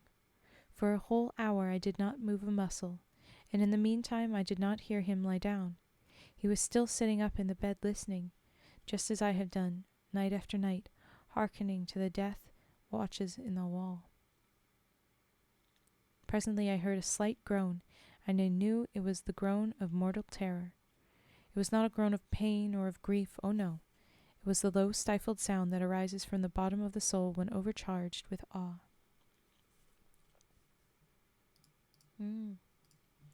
I'd be gone for now. With awe. I knew the sound well. Many a night, just at midnight, when all the world slept, it has welled up from my own bosom, deepening, with its dreadful echo, the terrors that distracted me. I say I knew it well. I knew what the old man felt, and pitied him, although I chuckled at heart. I knew that he had been lying awake ever since the first slight noise, when he had turned in the bed. His fears had been ever since growing upon him. He had been trying to fancy them causeless, but could not. He had been saying to himself, "It is nothing but the wind in the chimney. It is only a mouse crossing the floor, or it is merely a cricket which has made a single chirp." Yes, he had been trying to comfort himself with these suppositions, but he had found all in vain. All in vain, because death, in approaching him, had stalked with his black shadow before him and enveloped the victim. And it was the mournful influence of the unperceived shadow that caused him to feel, although he neither saw nor heard, to feel the presence of my head within the room. When I had waited a long time, very patiently, without hearing him lie down, I resolved to open a very, very little crevice in the lantern. So I opened it. You cannot imagine how stealthily, until at length a simple, dim ray, like the thread of a spider, shot from out the crevice and fell upon the vulture eye. It was open, wide open, and I grew furious as I gazed upon it. I saw it with perfect distinctness, all a dull blue, with a hideous veil over it that chilled the very marrow in my bones. But I could see nothing else of the old man's face or person, for I had directed the ray as if by instinct precisely upon the damned spot. And have I not told you that what you mistake for madness is but over-acuteness of the sense? Now I say there came to my ears a low, dull, quick sound, such as a watch makes when enveloped in cotton. I knew that sound well, too. It was the beating of the old man's heart. It increased my fury as the beating of a drum stimulates the soldier into courage. But even yet I refrained and kept still. I scarcely breathed. I held the lantern motionless. I tried how steadily I could maintain the ray upon the eye. Meantime the hellish tattoo of the heart increased. It grew quicker and louder every instant. The old man's terror must have been extreme. It grew louder, I say, louder every moment. Do you mark me well? I have told you that I am nervous. So I am.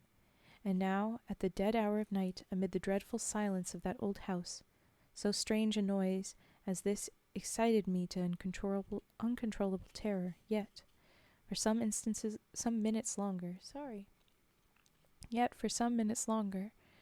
I refrained and stood still. But the beating grew louder. I thought the heart must burst. And now a new anxiety seized me. The sound would be heard by a neighbor. The old man's hour had come. With a loud yell, I threw open the lantern and leaped into the room. He shrieked once only. In an instant I dragged him to the floor and pulled the heavy bed over him. I then smiled gaily to find the deed so far done. But for many minutes the heart beat on with a muffled sound. This, however, did not vex me. It would not be heard through the wall. At length it ceased. The old man was dead. I removed the bed and examined the corpse. Yes, he was stone dead. I placed my hand upon the heart and held it there many minutes. There was no pulsation. He was stone dead. His eye would trouble me no more. If still you think me mad, you will think no longer when I describe the wise precautions I took for the concealment of the body. The night waned, and I worked hastily but in silence. First of all, I dismembered the corpse. I cut off the head and the arms and the legs. I then took up 3 planks from the flooring of the chamber and deposited all between the scantlings. I then replaced the boards so cleverly, so cunningly, that no human eye, not even his, could have detected anything wrong. There was nothing to wash out, no stain of any kind, no blood spot whatever. I had been too wary for that. A tub had caught all. Ha ha! When I had made an end of these labors, it was 4 o'clock, still dark as midnight. As the bell sounded the hour, there came a knocking at the street door. I went down to open it with a light heart, for what had I now to fear? There entered 3 men who introduced themselves with perfect suavity as officers of the police. A shriek had been heard by a neighbor during the night. Suspicion of foul play had been aroused. Information had been lodged at the police office, and they, the officers, had been deputed to search the premises. I smiled. For what had I to fear? I bade the gentleman welcome. The shriek, I said, was my own in a dream. The old man I mentioned was absent in the country. I took my visitors all over the house. I bade them search well. I led them at length to his chamber. I showed them his treasures, secure, undisturbed. In the enthusiasm of my confidence, I brought chairs into the room and desired them here to rest from their fatigues, while I myself, in the wild audacity of my perfect triumph. Oh no! The ad is going to run. Okay, I will stop here. I will have to stop here and start back up from the beginning of the sentence when the ad runs. I forgot to double check that the ad got stopped, but it didn't. Keep saying ad starting soon. Come on. Will you start or not, ad? It is the waiting for you to happen. It's extra annoying.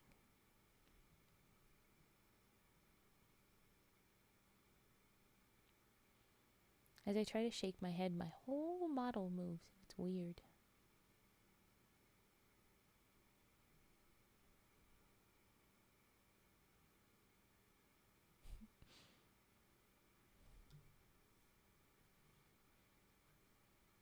Spinny, spinny, spinny, spinny, spinny. A little emote. It's very pretty. A little illicit. Spinny, spinny. Oh. But we'll have to go back from in the enthusiasm. Okay.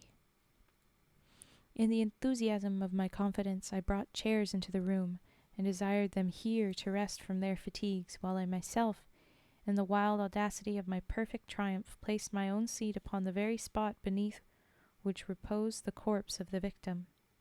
The officers were satisfied. My manner had convinced them. I was singularly at ease. They sat, and while I answered cheerily, they chatted of familiar things, but ere long I felt myself getting pale and wished them gone. My head ached, and I fancied a ringing in my ears, but still they sat and still chatted. Their ringing became more distinct. It continued and became more distinct. I talked more freely to get rid of the feeling, but it continued and gained definiteness, until at length I found that the noise was not within my ears. No doubt I now grew very pale, but I talked more fluently and with a heightened voice. Yet the sound increased, and what could I do? It was a low, dull, quick sound, much such a sound as a watch makes when enveloped in cotton. I gasped for breath, and yet the officers heard it not. I talked more quickly, more vehemently, but the noise steadily increased. I arose and argued about trifles in a high key and with violent gesticulations, but the noise steadily increased. Why would they not be gone? I paced the floor to and fro with heavy strides, as if excited to fury by the observations of the men, but the noise steadily increased. O God, what could I do? I foamed, I raved, I swore. I swung the chair which I had been sitting and grated it upon the boards, but the noise arose over all and continually increased. It grew louder, louder, louder, and still the men chatted pleasantly and smiled. Was it possible they heard not? Almighty God, no, no. They heard, they suspected, they knew. They were making a mockery of my horror. This I thought, and this I think. But anything was better than this agony, anything was more tolerable than this derision. I could bear those hypocritical smiles no longer. I felt that I must scream or die, and now again hark, louder, louder, louder, louder. Villains, I shrieked. Dissemble no more, I admit the deed. Tear up the planks, here, here. It is the beating of this hideous heart. And that is the end of that.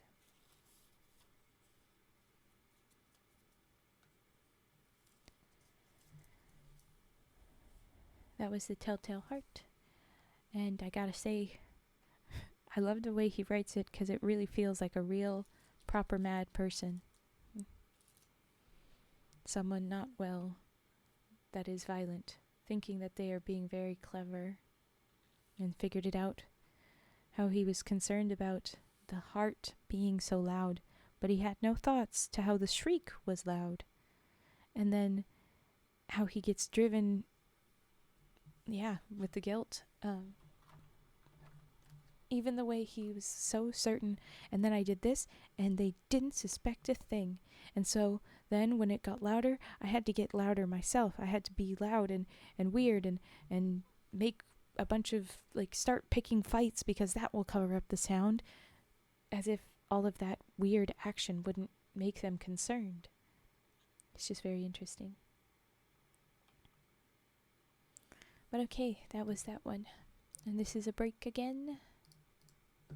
So,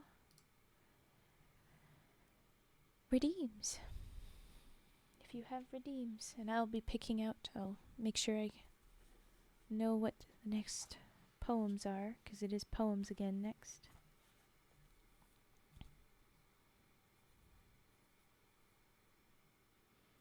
Origami wrestling, ooh.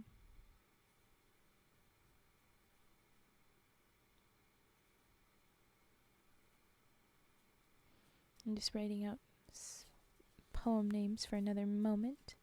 Then I will do those wrestlings.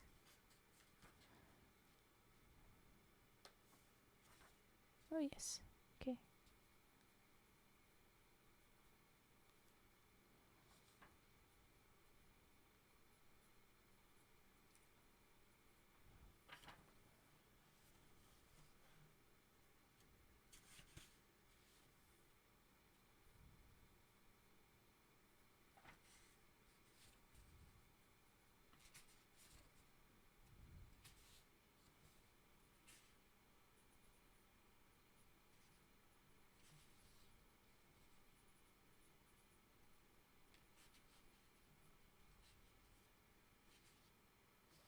Okay. Origami wrestling it is.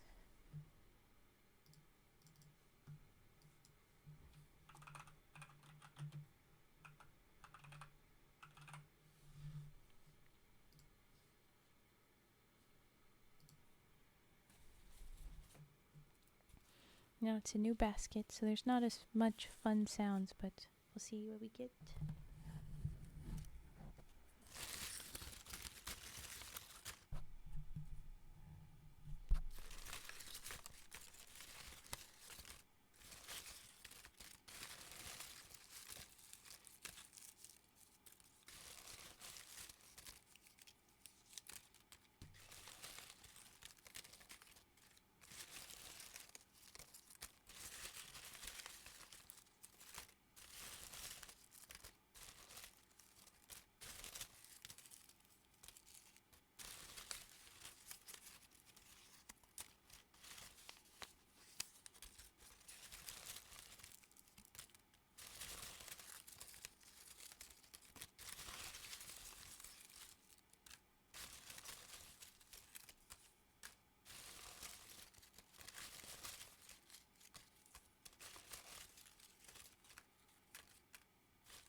That will be our origami. Ooh, you say bottle blow. Bottle blow it is. Alrighty. There we go.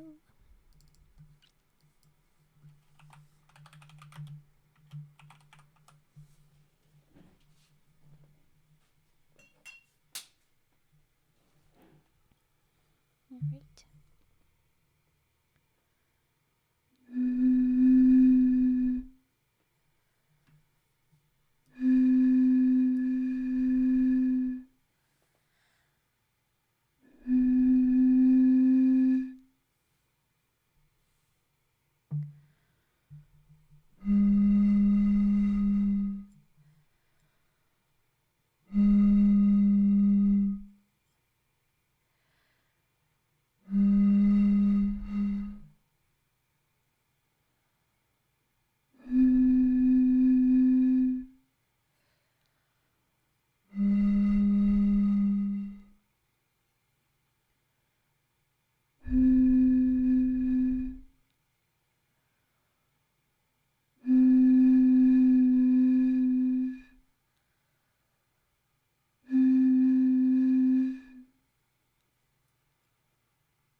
And there was our bottles. I am assuming that I am set to move on to the next poems. I'll wait a moment.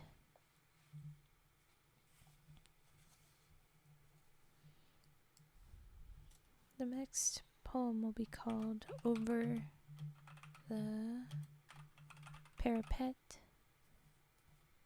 So it's that one. Hi, Lonk. Okay. I think I will do the next poem then. Here we go. Over the Parapet.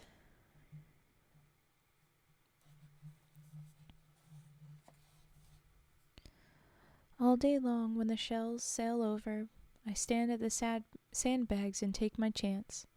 But at night, I'm a reckless rover, and over the parapet gleams romance. Romance, how I've dreamed it writing, Dreary old records of money and mart, me with my head chuck full of fighting, and the blood of Vikings to thrill my heart. But little I thought that my time was coming, sudden and splendid, supreme and soon, and here I am with the bullets humming as I crawl and I curse the light of the moon. Out alone for adventure thirsting, out in mysterious no man's land, prone with the dead when a star shell bursting flares on the horrors on every hand. There are ruby stars, and they drip and wiggle, and the grasses gleam in a light blood red. There are emerald stars, and their tails they wriggle, and ghastly they glare on the face of the dead. But the worst of all are the stars of whiteness that spill in a pool of pearly flame, pretty as gems in their silver brightness, and etching a man for a bullet's aim. Yet oh, it's great to be here with danger, here in the weird, death-pregnant dark, in the devil's pasture, a stealthy ranger, when the moon is decently hiding. Hark! What was that? Was it just the shiver of an eerie wind or clammy hand? The rustle of grass or the passing quiver of one of the ghosts of no man's land? It is only at night when the ghosts awaken and gibber and whisper horrible things. For every foot of this God-forsaken zone of jeopard some horror clings. Ugh, what was that? It felt like a jelly, that flattish mound in the noisome grass.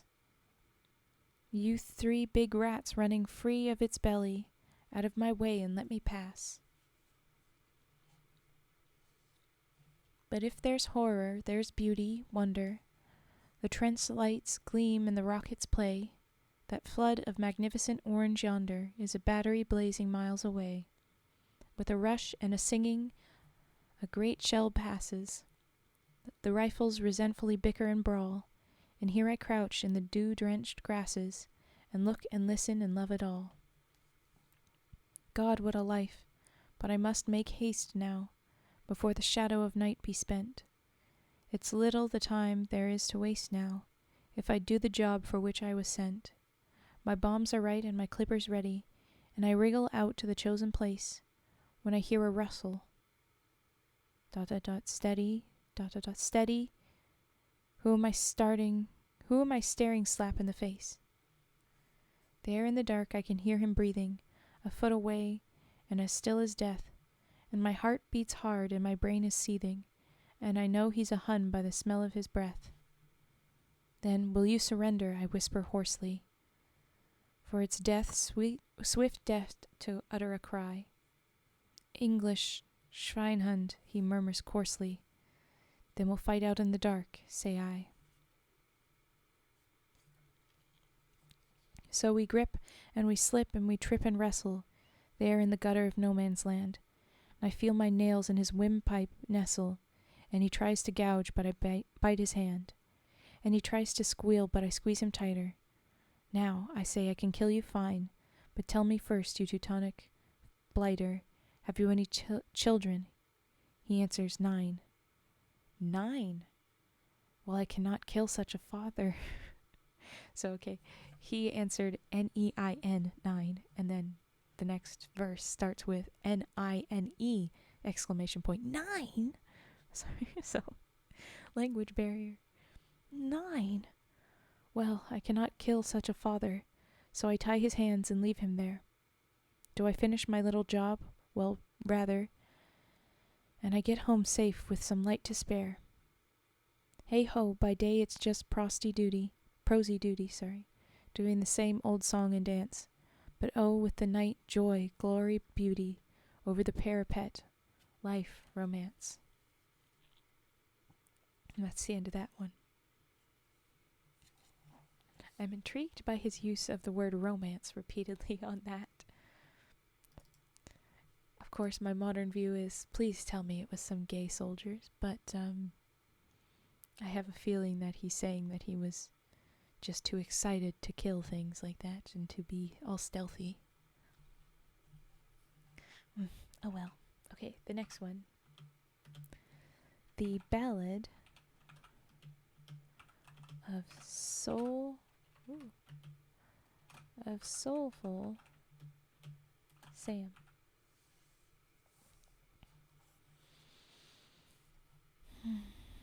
Oh no.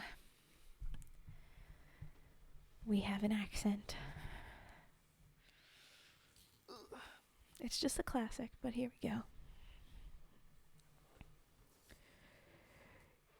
You want me to tell you a story, a yarn of the firing line, of our thin red khaki heroes. Khaki? I think. Khaki? The way he throws in R's. Anyway. Of our thin red khaki. I can't. Adding the R makes me want to go Irish. Why is there an R? Okay. Of our thin red khaki heroes, out there where the bullets whine, out there where the bombs are busting and the cannons like Eldor's slam. Just order another drink, boys, and I'll tell you of Soulful Sam. Oh, Sammy was never hilarious, though I've had some mates as was. He hadn't CB on his program. He never was known to cuss. For a card or a skirt or a beer mug, he hadn't a friendly word. But when it came down to scriptures, say, wasn't he just a bird? Watch that. He always had tracks in his pocket, the which he would ace to present, and though the fellers would use them in ways that they never was meant, I used to read 'em religious and frequent. I've been impressed by some of 'em bundles of holy dope he carried around in his vest. For and oh, Oh, I shudder at the horror of the word, at the horror the word conveys. I've been, let me whisper it hoarsely, a gambler half o' me days. A gambler, you ear, a gambler. It makes me wishful to weep. And yet how it's true, my brethren, I'd rather gamble than sleep. I've gambled the whole world over, from Monte Carlo to Maine, from Dawson City to Dover, from San Francisco to Spain. I'm surprised he's been to North America. There you go. And I'm surprised at Dawson City because I know Robert W. Service, he goes up to that northern gold town stuff. Cards, they have me ruined. They've taken me pride and me pelf. And when I'd no one to play with, why I'd go and I'd play by myself. And Sam, he would sit and watch me as I shuffled a greasy deck, and he'd say, "You're bound to perdition," and I'd answer, "Get off me neck." And that's how we came to get friendly, though built on a different plan. Me what's a desperate gambler, him such a good young man. But on to me tale, just imagine. ... Darkness, the battlefront, the furious uns attacking, us ones a bearing the brunt. Me crouching behind a sandbag, trying hard to keep me calm, when I hears someone a singing a hymn tune. Behold, it's soulful Sam. Yes, right in the crash of the combat, in the fury of flash and flame, he was shooting and singing serenely, as if he enjoyed the same. And there in the heat of the battle, as the hordes of demons attacked, he dipped down into his tunic, and he handed me out a tract. And then a star shell flared, and I read it. "Oh, flee from the wrath to come." Nice, cheerful subject, I tell yer, when you're hearing the bullets Then before I had time to thank him, just one of them bits of lead comes singing along in a hurry, and it hits my partner. ... Dead? Question mark. No, siree, not by a long sight, for it plugged him hard in the chest, just where he'd tracks for a harmy corpse stowed away in his vest. On its mission of death, that bullet hustled along, and it caved a hole in them tracks to his eyed boys. But the life o' me pal was saved, and there as he showed me in triumph, and horror was choking me breath, on came another bullet on its horrible mission of death. Ooh. On through the night it cavorted, seeking its haven of rest, and it zipped through a crack in the sandbags, and it walloped me bang on the breast. Was I killed, do you ask? Oh no, boys. Why am I sitting here, gazing with mournful vision at a mug long empty of beer, with a throat as dry as a ... Oh, thank ye. I don't mind much if I do. I guess he got another beer. Beer with a dash of Hollands, that's my particular brew. Yeah, there you go. Someone offered him a beer while he was telling the story. That's a cute bit. Okay. Oh, that was a terrible moment. It hammered me hard over the heart. It bowled me down like a 9-pin, and I looked for the blood to start. And I saw in the flash of a moment, in that thunder of hate and strife, me wretched past like a pitcher, the sins of a gambler's life.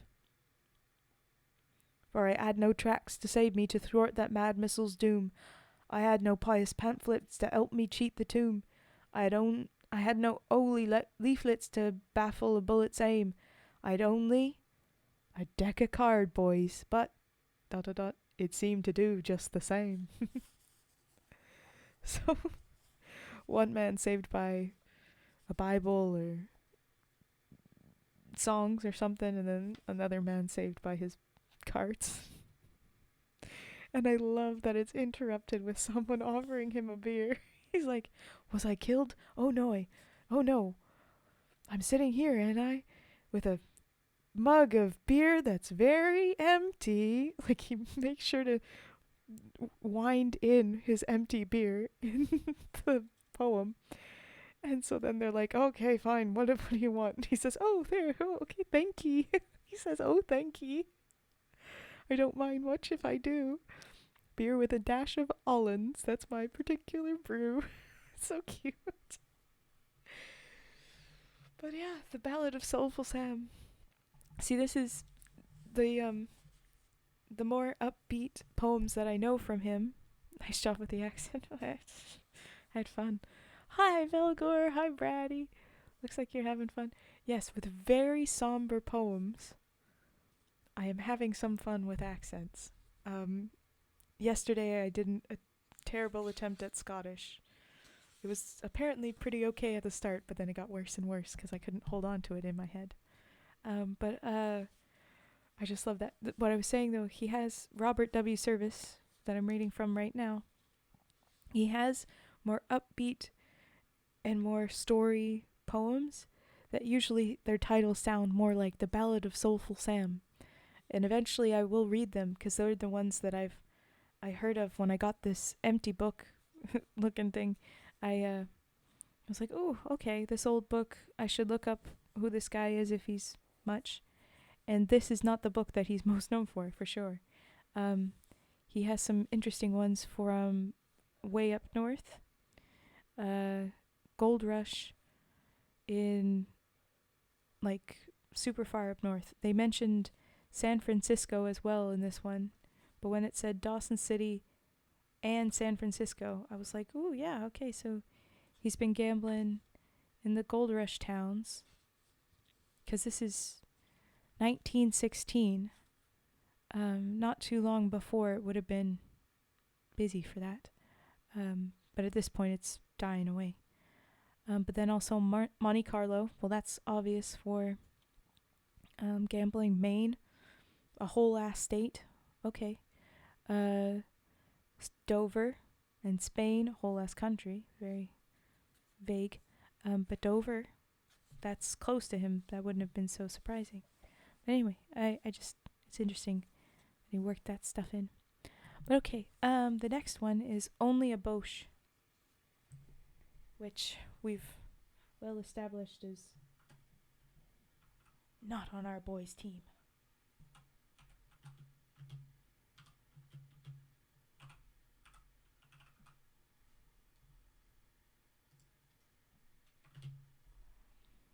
Bro lost a state gambling? No, he went to a state for gambling, as well as those other places.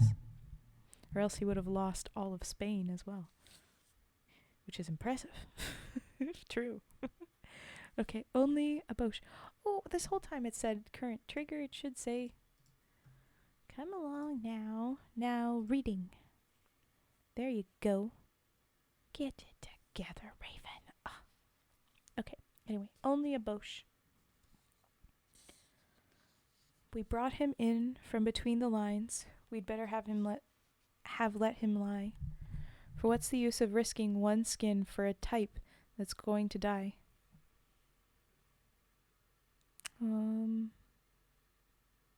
think that says what's, but there's a little bit of like lacking ink spot. What's the use of tearing him loose under a grueling fire when he's shot in the head and worse than dead and all messed up on the wire? However, I say we brought him in. Diablo, the mud was bad. The trench was crooked and greasy and high, and oh, what a time we had. And often we slipped and often we tripped, but never he made a moan. And how we were wet with blood and with sweat, but we carried him in like our own. Now there he lies in the dugout dim, awaiting the ambulance, and the doctor shrugs his shoulders at him and remarks he hasn't a chance. And we squat and smoke at our game of bridge on the glistening straw-packed floor, and above our oaths we can hear his breath deep drawn in a kind of snore. For the dressing station is long and low, and the candles gutter dim, and the mean light falls on the cold clay walls, and our faces bristly and grim. And we flap our cards on the lousy straw, and we laugh and jibe as we play, and you'd never know that the cursed foe was less than a mile away. As we con our cards in the rancid gloom, oppressed by that snoring breath, you'd never dream that our broad roof beam was swept by the broom of death. Hi-ho, hey-ho, my turn for the dummy hand. I rise and I stretch a bit. The fetid air is making me yawn, and my cigarette's unlit. So I go to the nearest candle flame, and the man we brought is there, and his face is white in the shabby light, and I stand at his feet and stare. Stand for a while and quietly stare, for a strange thought it seems to be. The dying Boche on the stretcher there has a queer resemblance to me. Gives one a kind of turn, you know, to come on a thing like that. It's just as if I were lying there, with a turban of blood for a hat. Lying there in a coat grey-green instead of a coat grey-blue, with one of my eyes all shot away and my brain half tumbling through. Lying there with a chest that heaves like a bellows up and down, and a cheek as white as snow on a grave, and lips that are coffee brown. And confound him too, he wears, like me, on his finger a wedding ring, and around his neck, as around my own, by a greasy bit of string. A locket hangs with a woman's face, and I turn it about to see, just as I thought, ... on the other side, the faces of children 3. Clustered together cherub-like, 3 little laughing girls, with the usual tiny rosebud mouths and the usual silken curls. Zut, say I, he has beaten me, for I have only 2. Beaten me, for me I have only 2, sorry. And I pushed the locket beneath his shirt, feeling a little blue. Thanks for the hydrate. Do you like water? Very befitting for you.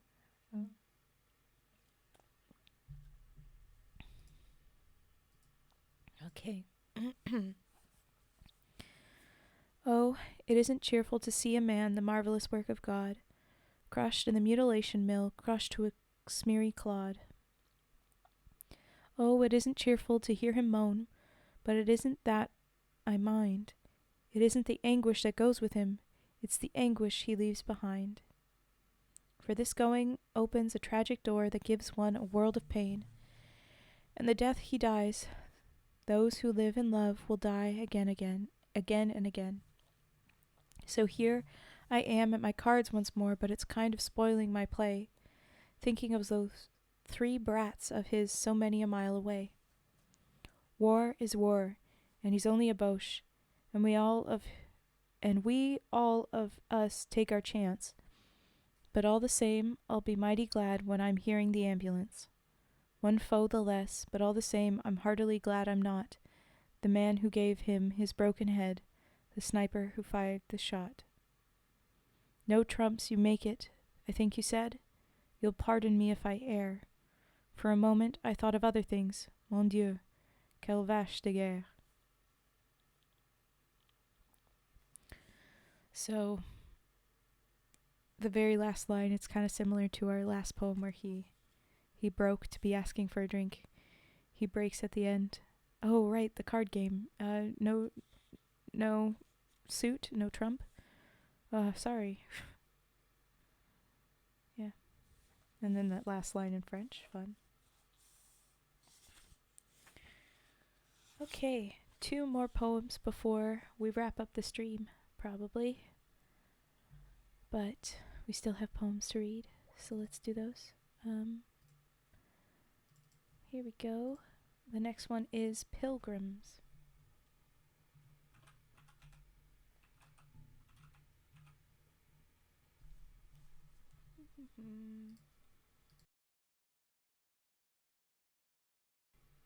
Okay. Pilgrims. For oh, when the war will be over, we'll go and we'll look for our dead. We'll go when the bee's on the clover and the plume of the poppy is red. We'll go when the year's at its gayest, when meadows are laughing with flowers, and there where the crosses are grayest, we'll seek for the cross that is ours.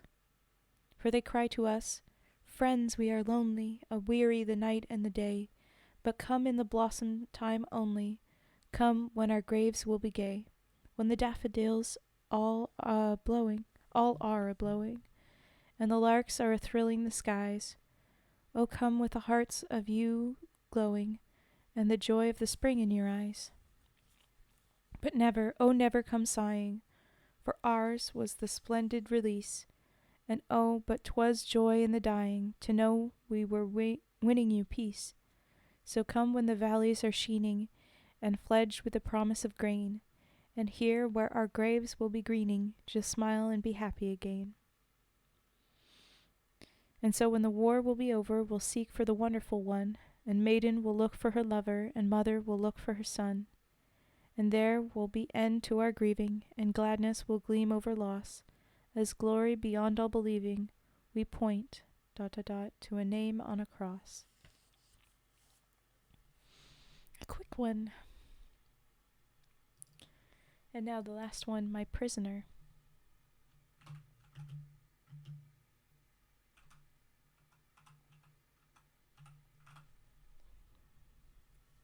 Here we go.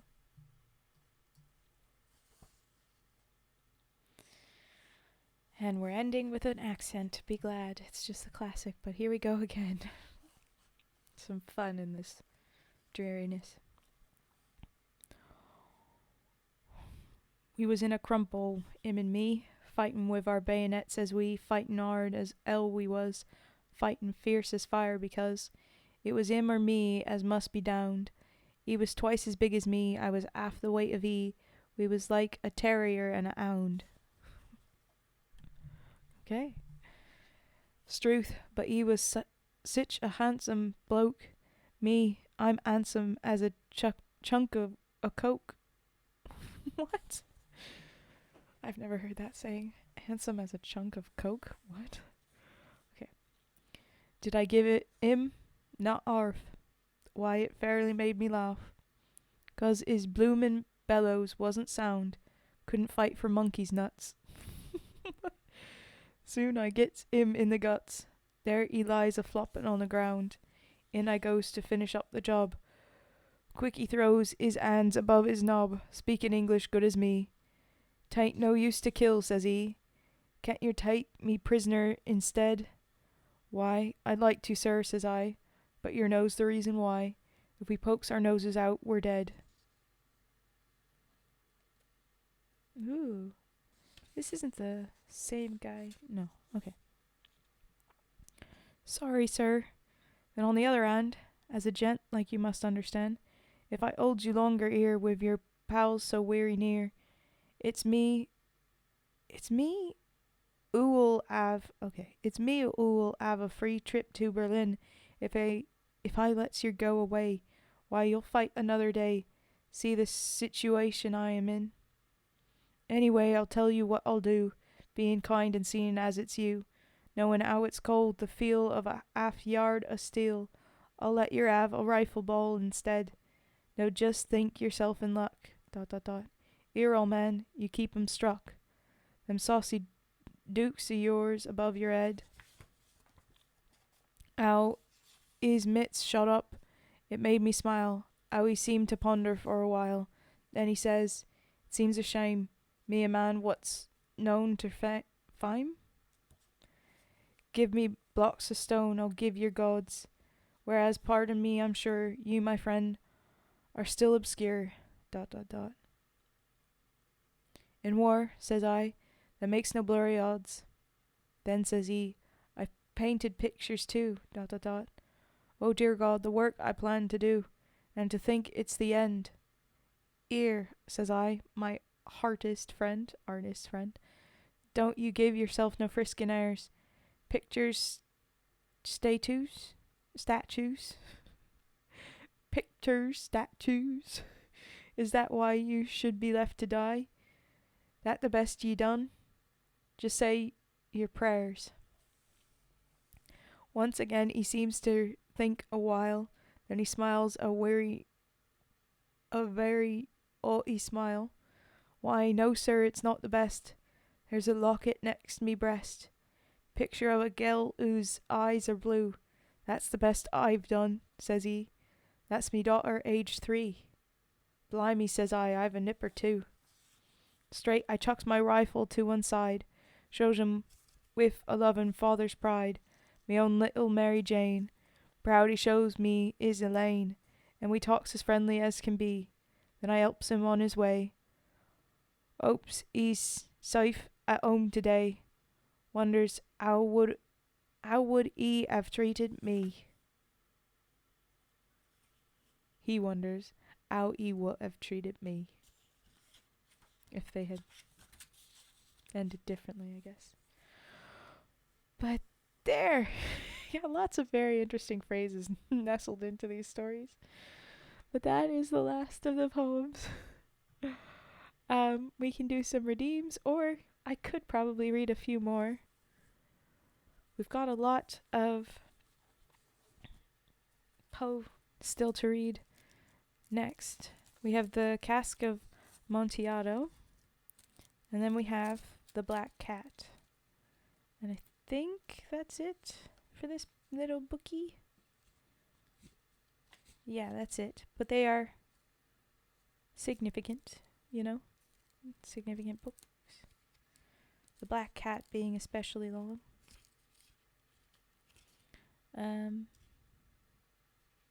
So yeah, if we want to do a little bit of redeems, my brain is crashing, so I'm gonna split for tonight. Night, everyone.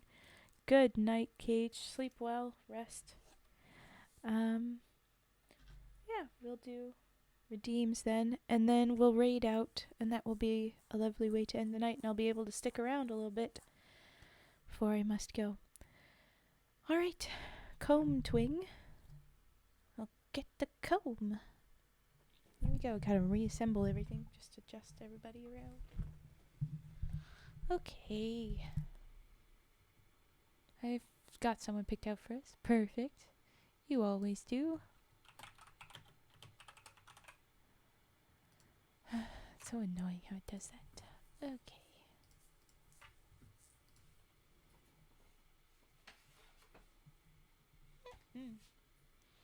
All right. Comb twinging time.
There was our comb twing.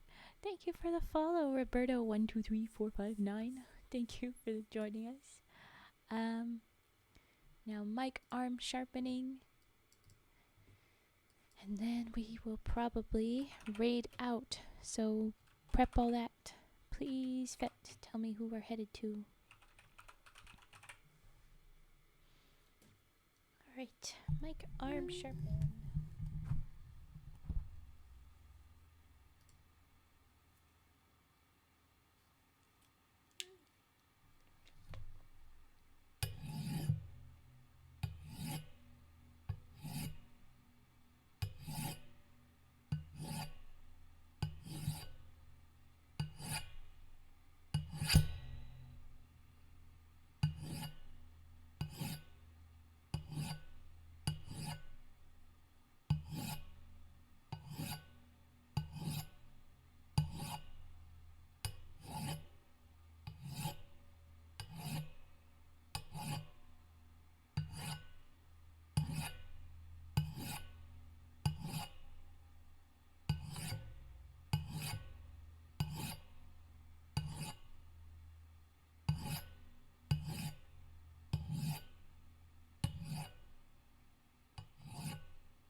Alrighty. So that will be it. Okay, friends. Hi, Darkstorm. Welcome in, and those are very cute, Roberto. Those are very cute. Whoa. They're very nice. What was I? Yes. We are wrapping up for tonight. We are going to raid into Kit Darling EN. So I'm gonna prep for us to head out now. Oh, thank you for the follow, Leobardo R. Thank you very much. Lonk using our new bongos. Good, good, good.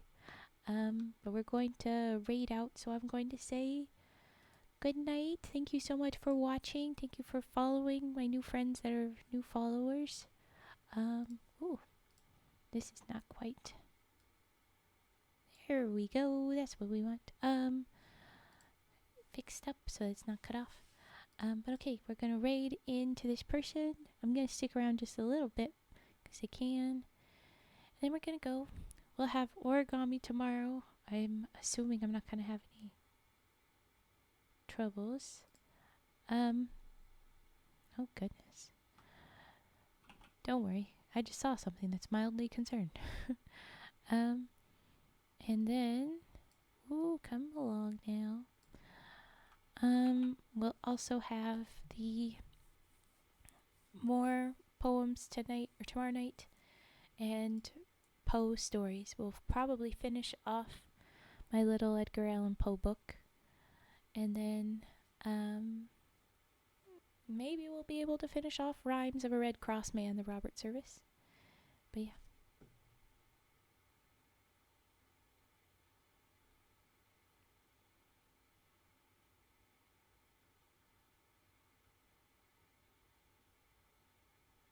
Are they different? I don't see the difference right now. Okay. Anyway, alright, we're raiding over. So thank you very much for joining. Thank you for the follows. I hopefully will see some of you tomorrow. If not, that's good. Yeah. Alrighty. Here we go. Woohoo. There we go. Me right. Alright. Oh, capital C cozy.